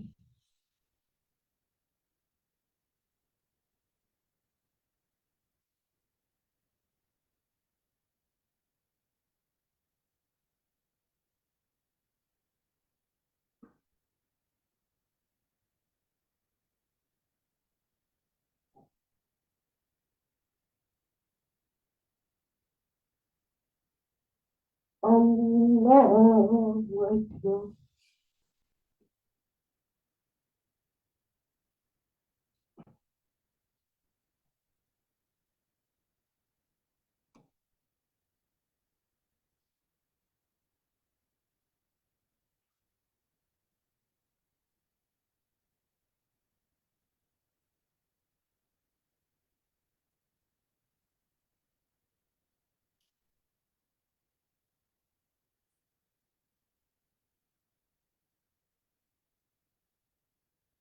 الله أكبر.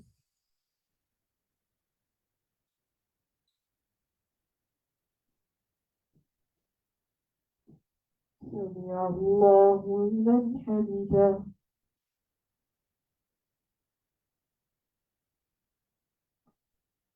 الله أكبر.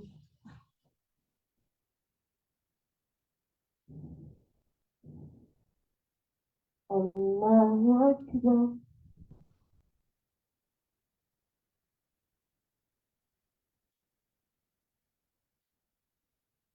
الله أكبر.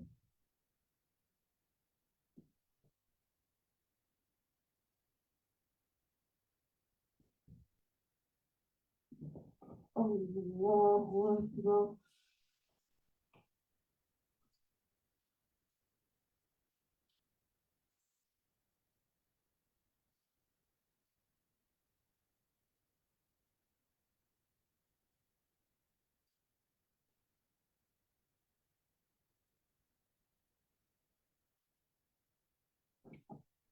الله أكبر.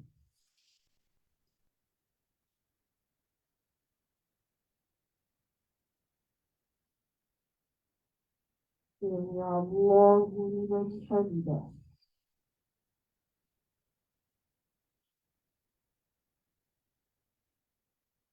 الله أكبر.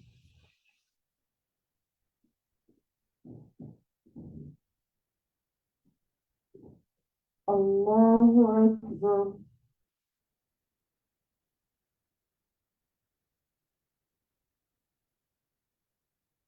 الله أكبر.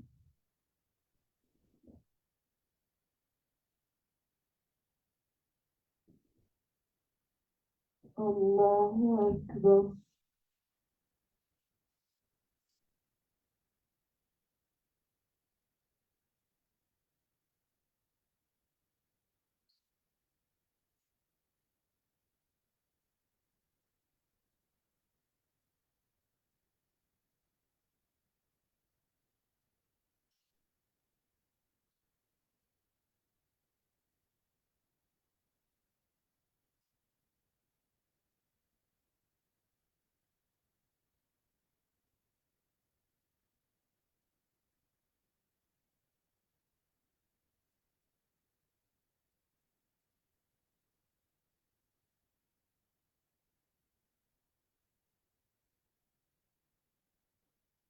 السلام عليكم ورحمة الله.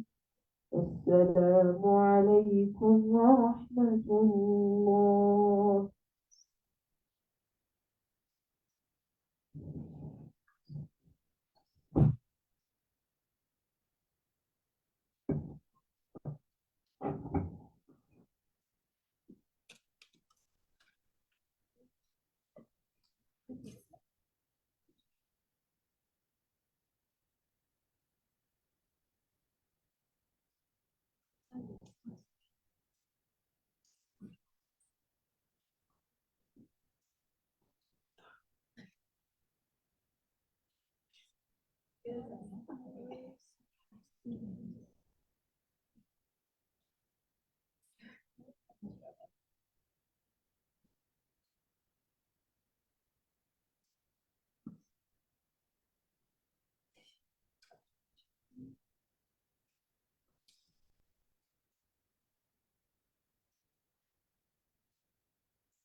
So now I actually, of course, with today's topic, I got both the men and the women angry at me.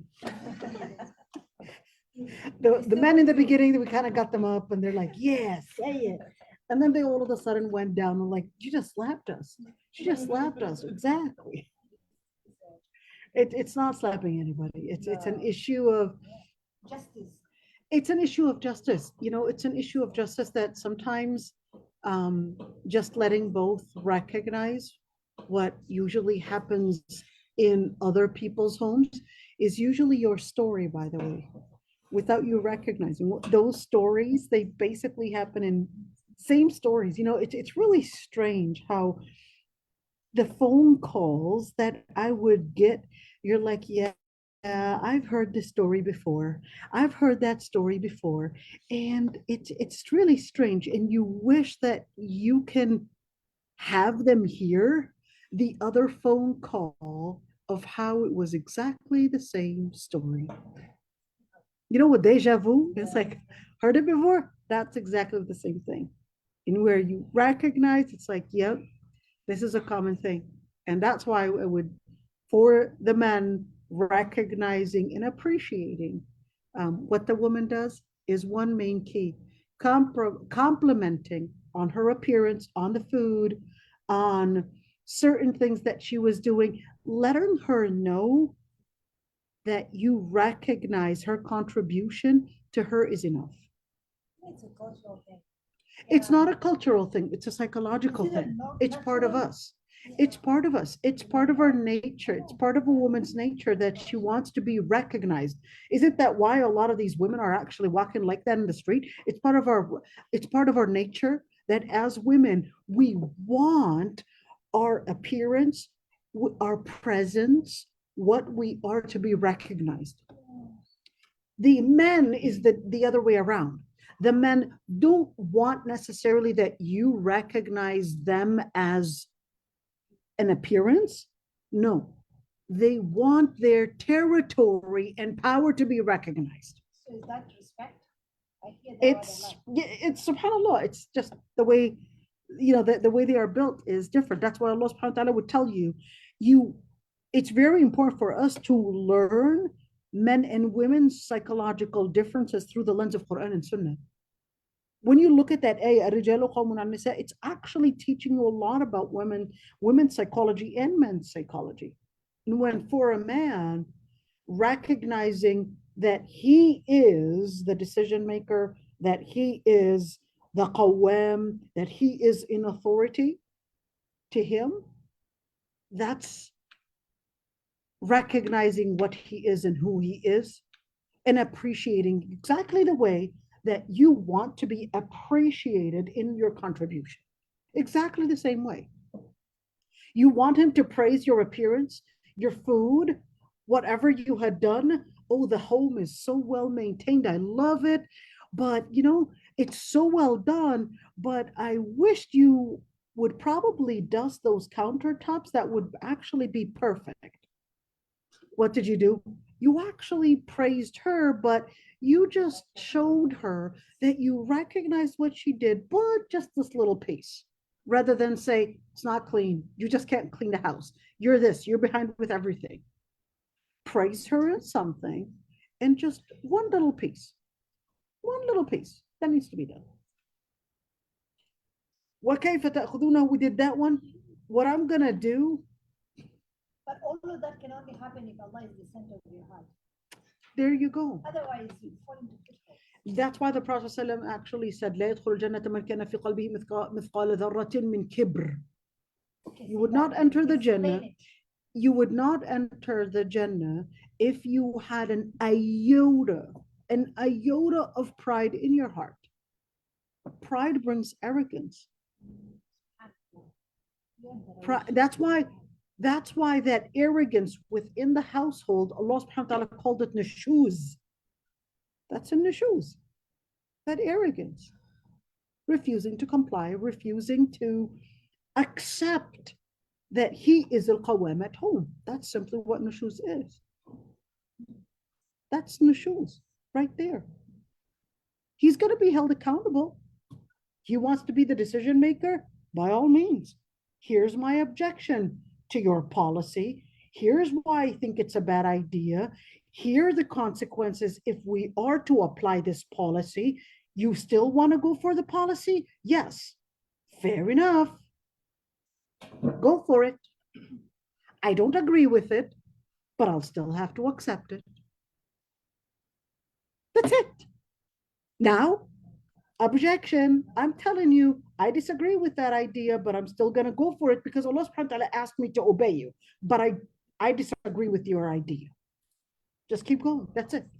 You have the right to object an idea, but at the end, when it comes to obedience, I'm going to obey. As long as it's not haram. As long as it's not haram. That's it. Allah subhanahu wa ta'ala made it easy for you. What if it's haram? If it's haram, objection. لا طاعة المخلوق في معصية الخالق.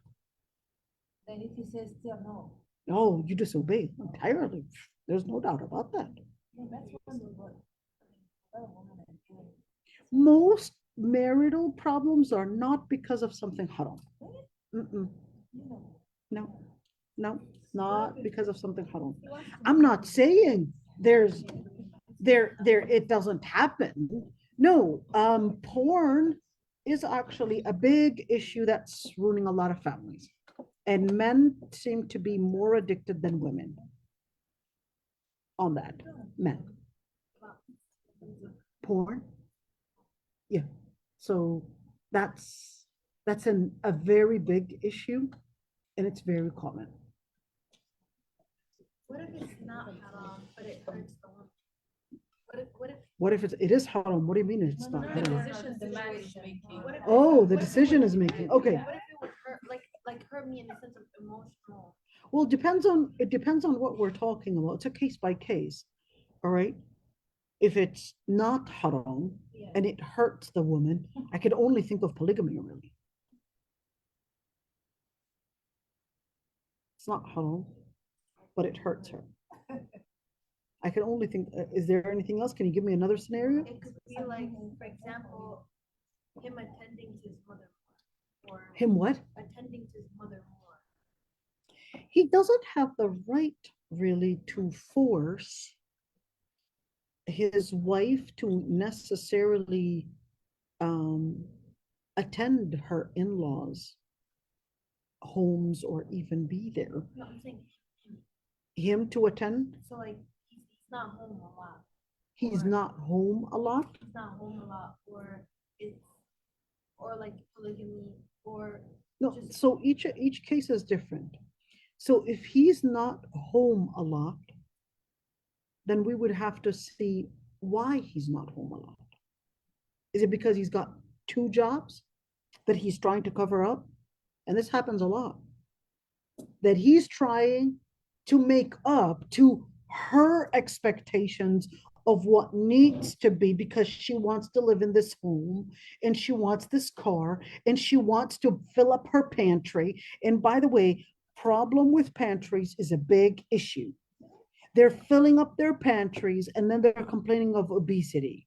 That's a different topic. No, seriously, I don't understand why the pantry is so filled. All these different kinds of cookies and all these different, why do you have a full pantry? Why are we overfeeding our children? Why are we overfeeding our children? That's another question. Anyhow, so with the part about her feelings, like I said, it depends what, but for the in-laws, it's an issue of giving respect. And at the end of the day, even if you might not like something, sometimes, even if I don't like something, Like it can be it's like an issue of إن الله يأمر بالعدل والإحسان. العدل, justice, yes. She doesn't have to be present at her in-laws, but it's showing respect and appreciation for your husband. Same thing for him. Being there is really showing appreciation for your wife. That's what it shows. It just shows that you appreciate her family or his family. Not always you necessarily just do to what is fair. Sometimes it's just to show contribution. And I think that's one thing. We have been so delved and so focused on the outside of our buildings that we lost the meanings. We're investing so much in working on what makes a perfect building on the outside. This is what you're supposed to do. This is what I'm supposed to do. This is this. And we're being such perfectionists that sometimes that we lost the meanings that matter more and the most, the appreciation, the love, the respect. Here's one thing. Sometimes you would actually fight with your husband or he's fighting with you. What may appear as you guys are fighting over a table or a car, the problem is not with the table and the car. That's those things are basically the symptoms, not the diagnosis. The real diagnosis is really fighting over authority or probably over respect or a person's being recognized. Wallahi, he's probably just wanting, no, I wanted this. Sometimes what he's really concerned about is not the law. What he's concerned about is that you recognize his qawama.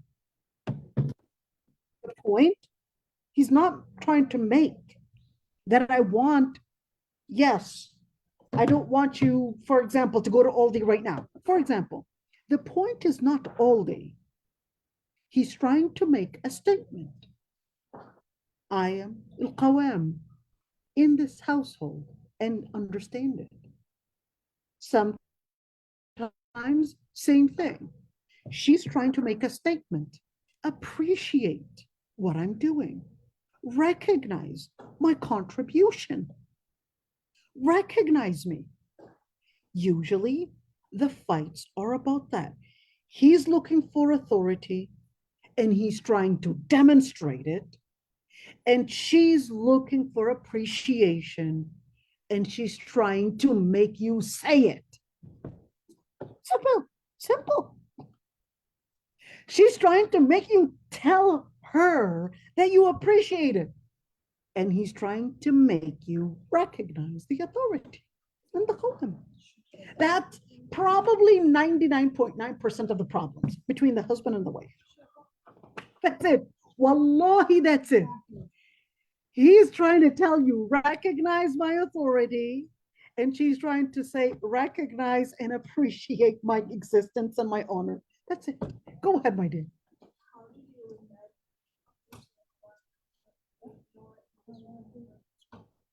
How do you look at men that abuse their qawama? How do you deal with them? I would like to say 2 points. How do you deal with men that abuse their qawama? Number one, it's a case-by-case thing. We can't necessarily generalize, this is how you deal with it, and here's how you work with it. the other the other point is that right now there is a rise. Almost every single phone call that I get right now with a dispute between the husband and the wife, for some reason, the rhetoric is already, I would say, prepared every single woman and everybody, for some weird reason, is right now becoming a psychology specialist. All of the men are right now diagnosed with being narcissist. Exactly, social media. All the men are being diagnosed with narcissism, all right? And all the women, they're calling, and they've got somehow the diagnosis already prepared, and she just did the diagnose, and this is what it is. And this man, he's nothing but a narcissist, and therefore she will be taking all those social media therapy tips to apply it on the man, when it's actually a misdiagnosis. At many times, it's a misdiagnosis. It's not necessarily being a narcissist. They're conflating between al-qawama implications and between a narcissist that is ill with their own intention from the inside. It's a fine line. And here's the thing, most marriages don't actually go into a failure because of necessarily the argument, or at least the idea, but because we interpret each other's intentions. So I will accuse your intention that what you're trying to seek is to somehow dehumanize me, degrade me, dishonor me. And the man will accuse that you're trying to take over the lead. You're trying to basically put me down. You're trying to take away my manhood. Same exact thing. He will accuse her of trying to take away his manhood, and she'll accuse him of trying to take away her humanity. And then, of course, each one, it's so easy because we've got all these prepackaged online self-diagnosed tips, therapists that'll telling you these people, that's it. And here's the thing, when you constantly hear about narcissists and what it means and how evil these narcissists are, you're constantly hearing about it, it's going to be so easy for you to go into some kind of a psychosis, literally some kind of a psychosis, some kind of a paranoia, where you're constantly, yep, this is him. That's my husband. I know it. I knew I'm a victim from day one. I knew it. He was actually trying to hide this. And it becomes literally a psychosis that she's living in, and a paranoia. And what we're seeing is that right now, all these pre-diagnosed, and they're putting it right there. I knew it. I'm a victim from day one, and I'm abused. And guess what happens is that what we're seeing right now, more women are actually going into depression and anxiety because they're already prepared to believe that they're victims. And some people enjoy living with the mentality of that I'm a victim, and all I need is a support group because I'm a victim.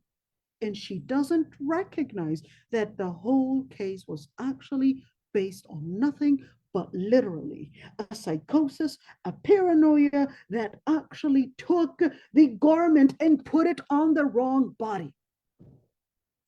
Social media Absolutely. Absolutely. Social media, exactly, is right now lack of accountability. And what you're seeing right now is that this is constantly, I mean, I know that there are people that are really narcissists. There's no doubt about that. No doubt about that. Where is the fine line? I think many people are confusing al-qawama and what actually comes with al-qawama with narcissism. Il-qawama can sometimes look like that. Il-Qawama can sometimes look like it's a narcissist thing. It can easily look like it. But you need an expert to actually see it on the inside. It's exactly when you look at even even physical illnesses. They'll tell you this can actually look like this illness, but the difference is a fine line in a blood test. It's a fine line in a blood test. Il-Qawama can look like narcissism in many ways. Il-Qawama and narcissism, in many ways, they can look very similar, but the switch is in something that there is no blood test to detect. It's the niyyah. It's the niyyah. The niyyah, I can't detect it for you. Neither a psychologist can detect the niyyah for you. So what we need to do is, before accusing other people's niyyah, first fix your niyyah. Because su'il dhan, before it harms others, it harms you. To have su'il dhan, it really harms you first. Because you're the one to first be held accountable for having the ill intentions. Su'il dhan. I'm not saying there aren't people like that, but before you self-diagnose, I would say, wait a minute, are you conflating here qawama with this?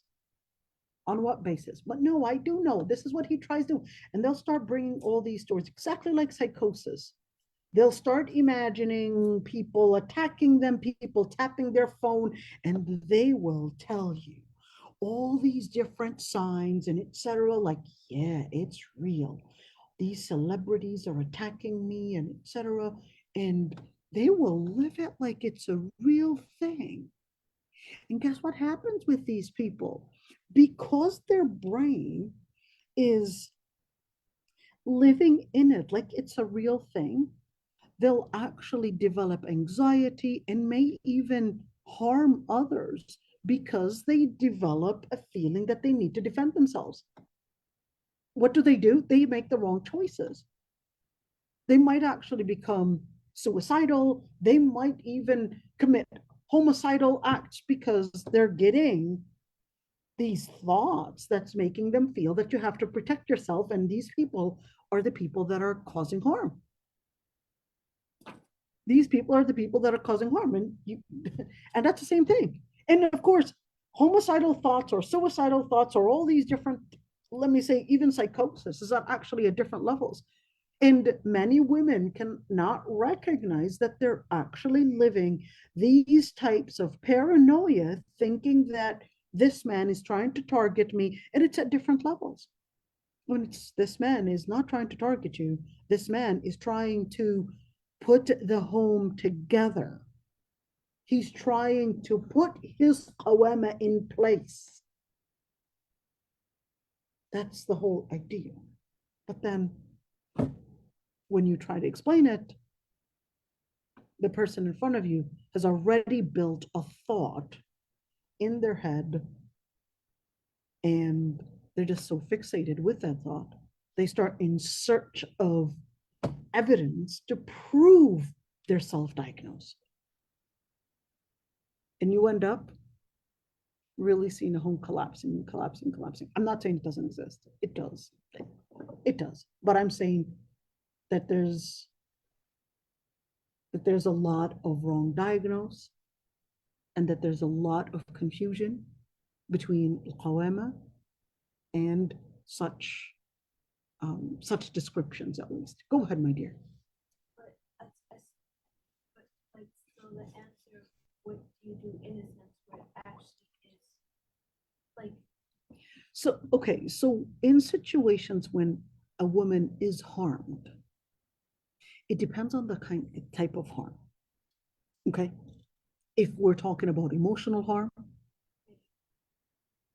is it her fault or is it his fault? That's the first thing that we need to figure out, because it can happen, and I've had a number of different cases where it's actually her fault, but then she's emotionally hurt, even though it's her fault.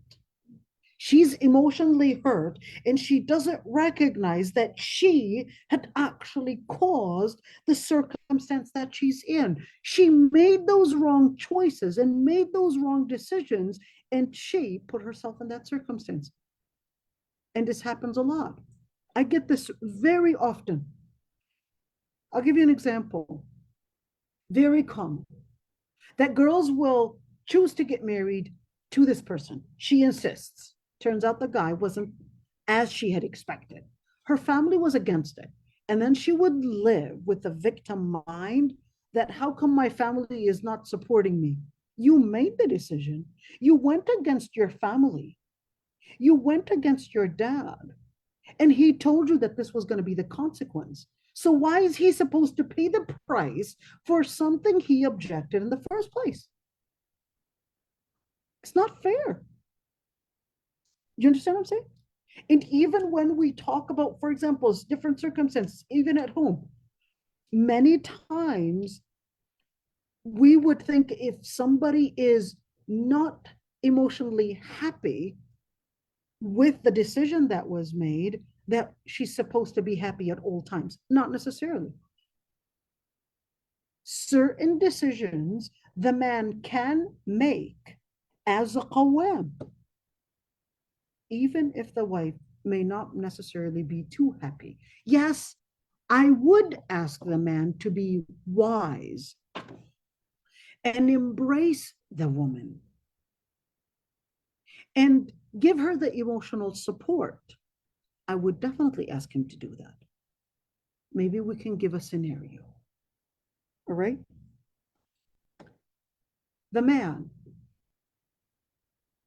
his mother got ill. The woman, she's basically living in an apartment. The man can't afford to rent his mom a place. This wasn't the case. This was totally unexpected. Mom got sick, dad died. This was totally unexpected. Mom comes in, that is his mom, her mother-in-law. She has dementia. Of course, the woman, her privacy is not going to be the same. The woman's responsibility is more than what she can handle. In that situation, oh, but you have to help me. She's your mom, not mine. And I hear that very often. You know, you would, Allah subhanahu wa ta'ala asked you to give support even for the people on the street. You would see a woman that is struggling with dementia, and you simply just want to like, it's not my problem. How are we going to live with our iman if we're seeing a woman with dementia, a woman that's basically having incontinence or even basically soiling herself, and you're just going to watch her and just say, well, I have nothing to do with this? How do you have the guts? And you're like, is the woman that is the wife going to be stressed from all this responsibility that was unexpected? Yes. What are we going to do? There are certain circumstances you just have to accept it, and you have to learn how to compromise and embrace the situation. Allah subhanahu wa ta'ala can put you in circumstances to test you. Are you going to be patient? How are you going to contribute in that situation? Allah subhanahu wa ta'ala is going to put you in that situation to see, are you going to abuse that woman, or are you going to embrace that woman? Is the woman that is the wife, is she going to be emotionally hurt? Absolutely, it's too much for her to handle. She probably has discs, she probably has a bulge in the spine, whatever it is, it's probably too much for her to handle anyway. She's already struggling. This one is needing potty training, and that one is crying, and she's already nursing. It's too much on her plate anyways. To add more onto that plate, Allah subhanahu wa ta'ala can put you in those challenges to test you. So in such situations, are we necessarily always supposed to make decisions? And do we always make decisions that we're necessarily emotionally happy about? No. You go to school. Yeah, in the beginning, it feels good that you accepted for this degree. But once you go to school, and once you start needing to wake up early, study, and all of that stuff, it's not necessarily emotionally too happy. We don't always make decisions because all and everyone is supposed to be happy about the decision. That's the same thing at work. The boss might actually make the decision. I don't like the decision, but at the end of the day, all right, we want to do by this day. I don't like the decision, but I have to do it. And it's the same thing. The husband makes the decision. We have to learn how to compromise. We don't necessarily have to be so emotionally happy about each and every single decision. But I think, Dr. Aysha, in our community, I feel like the biggest thing is our men, because we come from nomadic culture, they don't know anything to do with the household stuff. So even for him, I agree. stuff, I like, absolutely why agree. am I washing the kid? Like, still, even if he does it, he like, You know, just do it. that's and why, key with me, but then right, that's not my Zamzam. place. I agree. That's why I was actually talking about back home. It does differ from one culture to another. Yes, that's what I'm saying. North African cultures are different.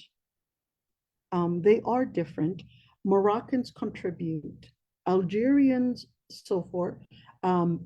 Tunisian men contribute, Libyan men contribute, Egyptian, depends on which area. Palestinian men do not contribute. Even Somali, it's Right. a taboo. Syrian men do not contribute. At least, I don't want to generalize. No, some men do contribute, but I'll tell you, I think that is changing with the newer generation. It is actually changing. That's true. The boys are mimicking their fathers, but I would say there is better awareness than before Yes. on the importance of contribution, and that the society is not as primitive as before, and that the weight and the burden is too much to carry, that before it was the whole society to raise a child. Now all of that is really left on the mom and the father's backs. I think there is a lot better awareness that's actually happening, a lot better than before. There's definitely a lot more that needs to be done to actually help and let the man know that no, you have to contribute, because there's a lot on the woman's back, and disciplining a child takes a whole city, takes a whole nation. So to actually think that it's a woman's responsibility to take care of the child in each and every single way, in their akhlaq, in their health, in their wealth, in their everything, and even in their education and their discipline, that's too much.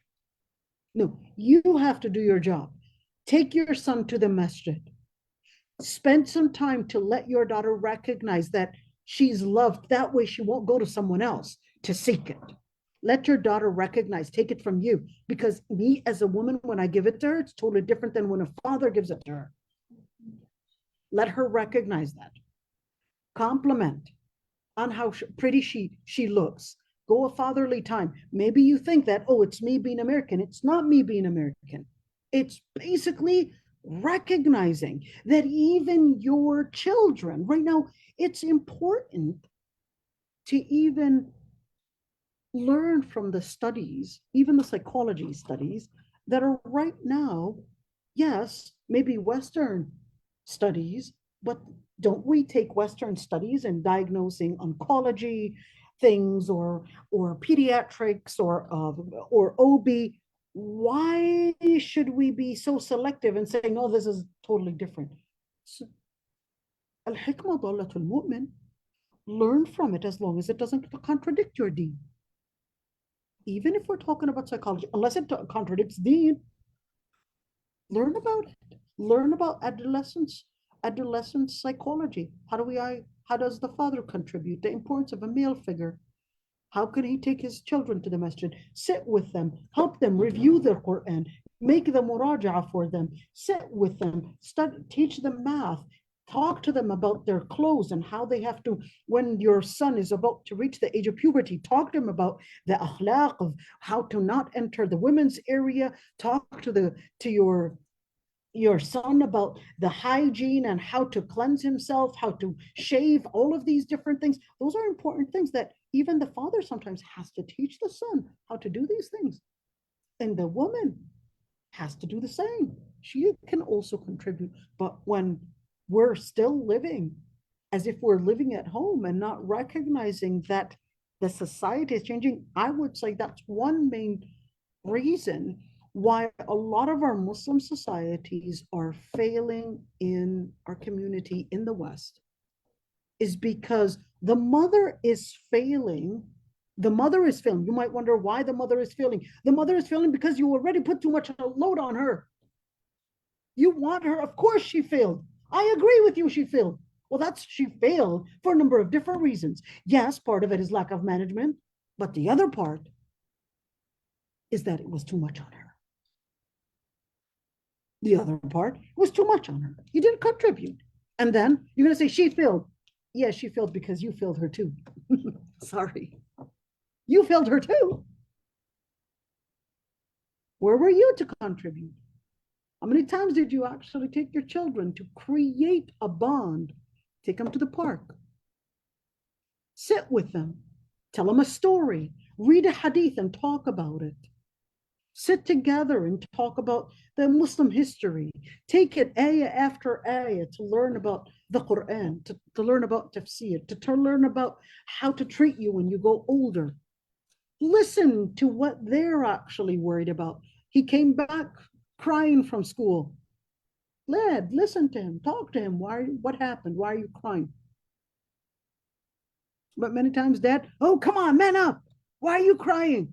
One time, such and such day happened to me, and this. Well, wait a minute. You have to recognize that their circumstances are different. Listen to him, talk to him. Fair enough, you want to build him to be a courageous man.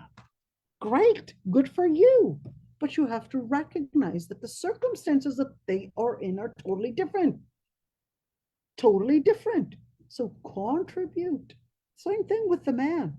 I'm not just saying for the woman, but I think you recognize the story is the same in most homes. I don't know how we got here, you guys. It's your fault, not mine.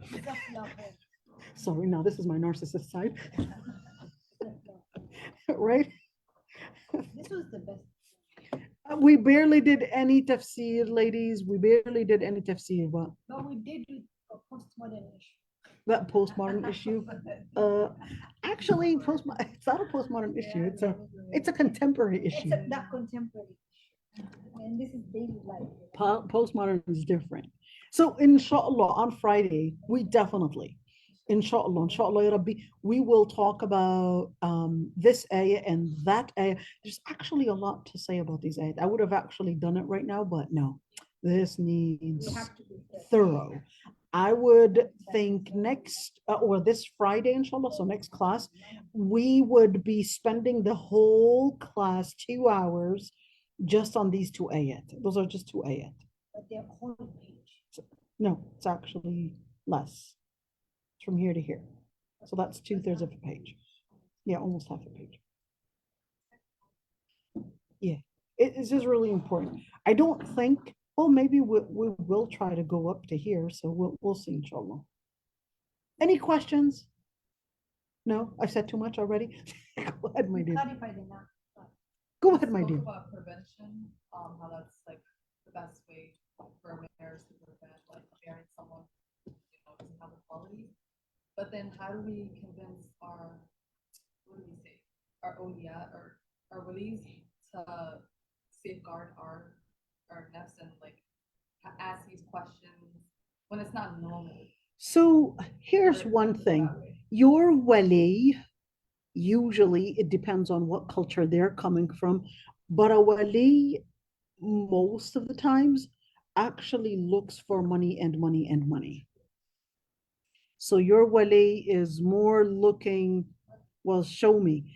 And I'll tell you one thing. I understand that point of view because commitment in money reflects your commitment in your deen many times. So they're actually testing Many times their deen by looking at their money. You understand what I mean?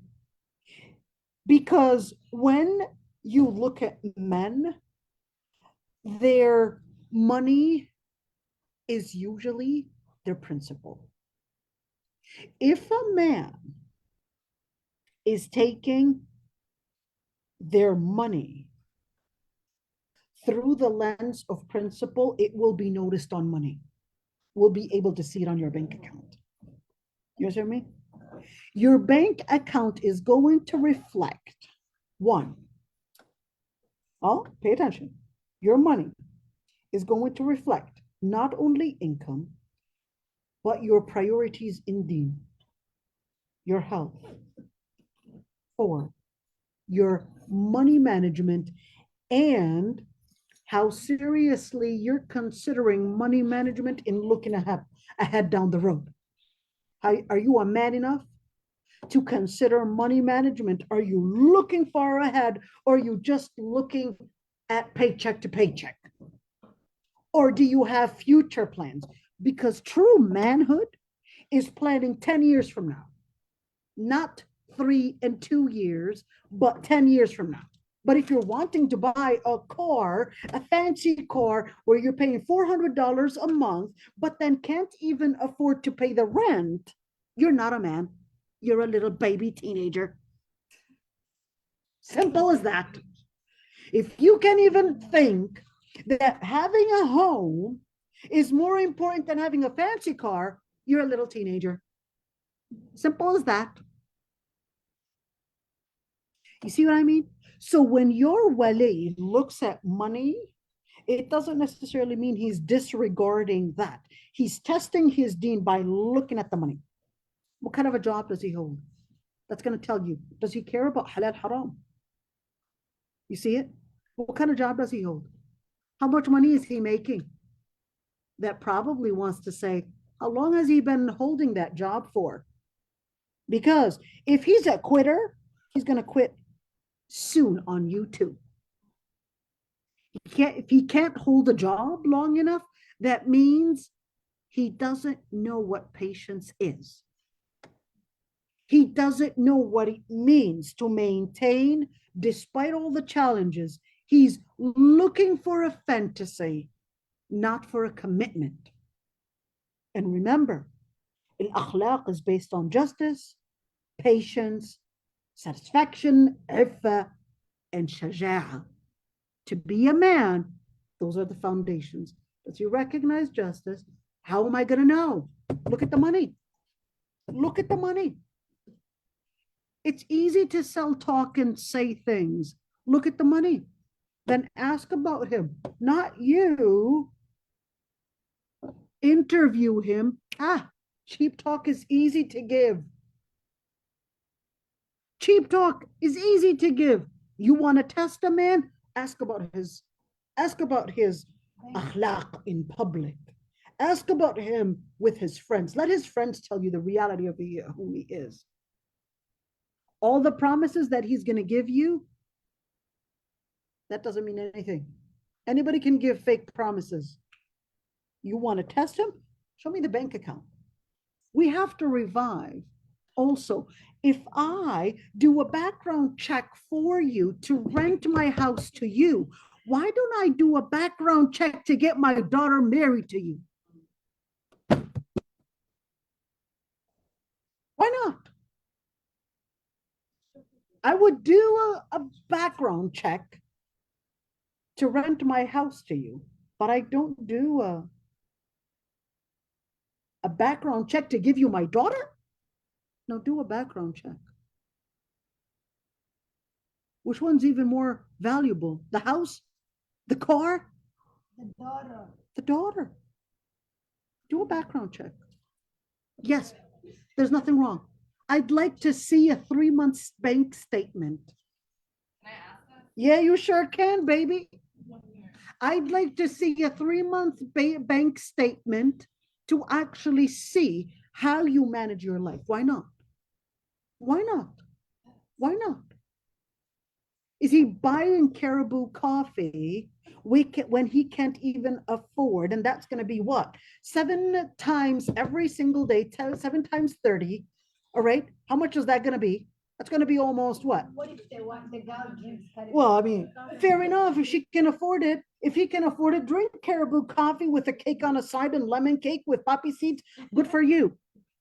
But if you can't afford to even pay your utilities and you're making a new utility, you got a problem. You got a problem. Did you not think about how you manage that? If you're constantly shopping for brand new clothes and you can't even afford to actually manage that, well, you got a problem. Look at the 3-month bank statement. I'd like to see how you manage your, let's say, the deposits, the money that's coming out, the money that's coming in. How does it work? Why not? Cover, if you're not trusting, but why not? Cover the bank account number and all of that, but I'd like to see a bank statement to see how you manage your money and what your life looks like. The bank statement tells you what the person's lifestyle looks like. Gives you an idea. Are they dining out when they could actually buy things at home? Or is it mama that's covering up their expenses? If it's mama covering up their expenses, you're going to be the next mama, girl. You're going to be the next mama. He's going to ask you to work and him to basically just sit there and go gaming, and you're going to be the person to provide for him because he never learned how to maintain a job. You're going to be the next mama for him. So Dr. Aysha, there's a shortage of this kind of men. So do we have a factory to make them now? Because there's just very few who are doing the right thing, and then there's another half that is still needs training, to be taught these things. So for you to get one, for me, I believe in you take one farah, you train him. Otherwise, you stay alone. No. What else do you do, Habib? There's it's so hard to even get one. No, I don't say that there's no men. I think women are trying to take over the men's role, that they basically, all right, if you want to be the man. I think that's more what's happening. I think women are trying to take away the men's role, that they're like, okay, so if you want to. But then many women, especially with this very famous feminist rhetoric that's going around and this indoctrination that's telling women, no, you do it. Don't let anybody stop you. Don't know, he doesn't have the right to do this. So she basically decides, I'm going to do everything. No, he doesn't have the right. So what she ends up taking a mother's role and a father's role. Then he steps on a side. All right, if so you want it. No, seriously, the feminists have actually caused more men to feel entitled. It's not the other way around.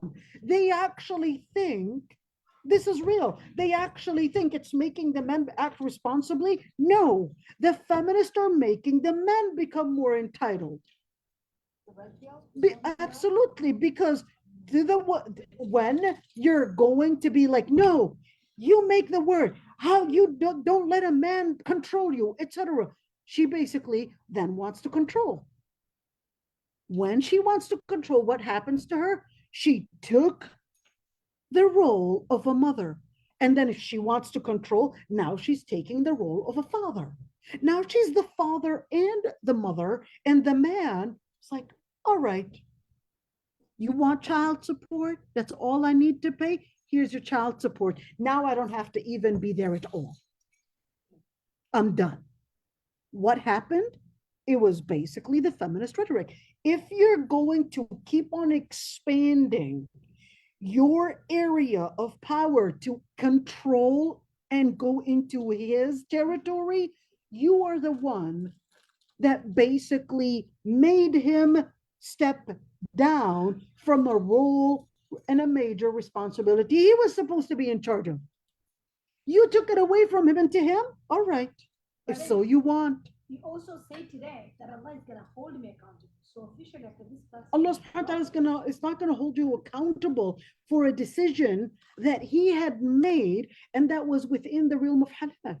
now what if I make his decision? You just say today. You're going to be held accountable. Exactly. So we drop after class. There you go. Khalas, let him be responsible.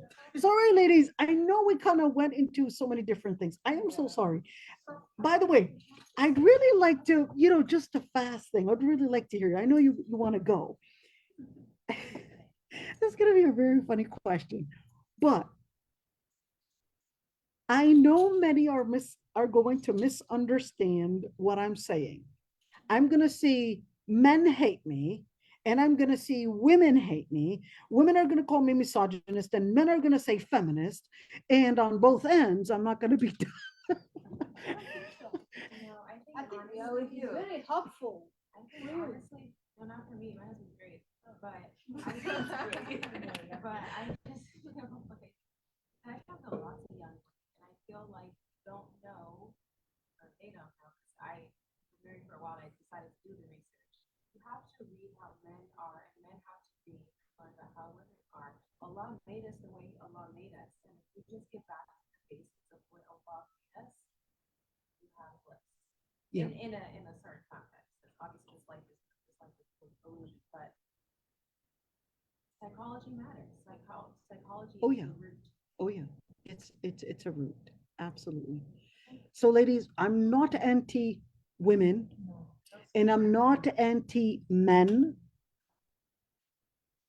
We're just stating facts. I'm not at all, not anti-women and not anti-men. If I were anti-women, I would be anti-myself. If I were anti-men, I would be anti to my husband that I love dearly. And your father. And my father and my brother. And anti to the Sahaba. And anti to the Anbiya. And of course not. A'udhu billah. That's it. Allah subhanahu wa ta'ala laid the things out for us. And this is just to say, let's embrace the psychology that Allah subhanahu wa ta'ala wanted us to embrace. We'll continue, inshallah, on Friday. I know that, Ihram, we'll talk about that next week, inshallah. She was actually having a question. I'm sorry. Assalamu alaikum wa rahmatullah. Poor people, the ones that are online, I'm sure they actually wanted to say something. Sorry, ladies. I'm so sorry, but we're actually crunched in time. Assalamu alaikum. Inshallah, the questions, we'll answer them Friday, inshallah. Assalamu alaikum. Jazakallah khair. Wa iyyakum.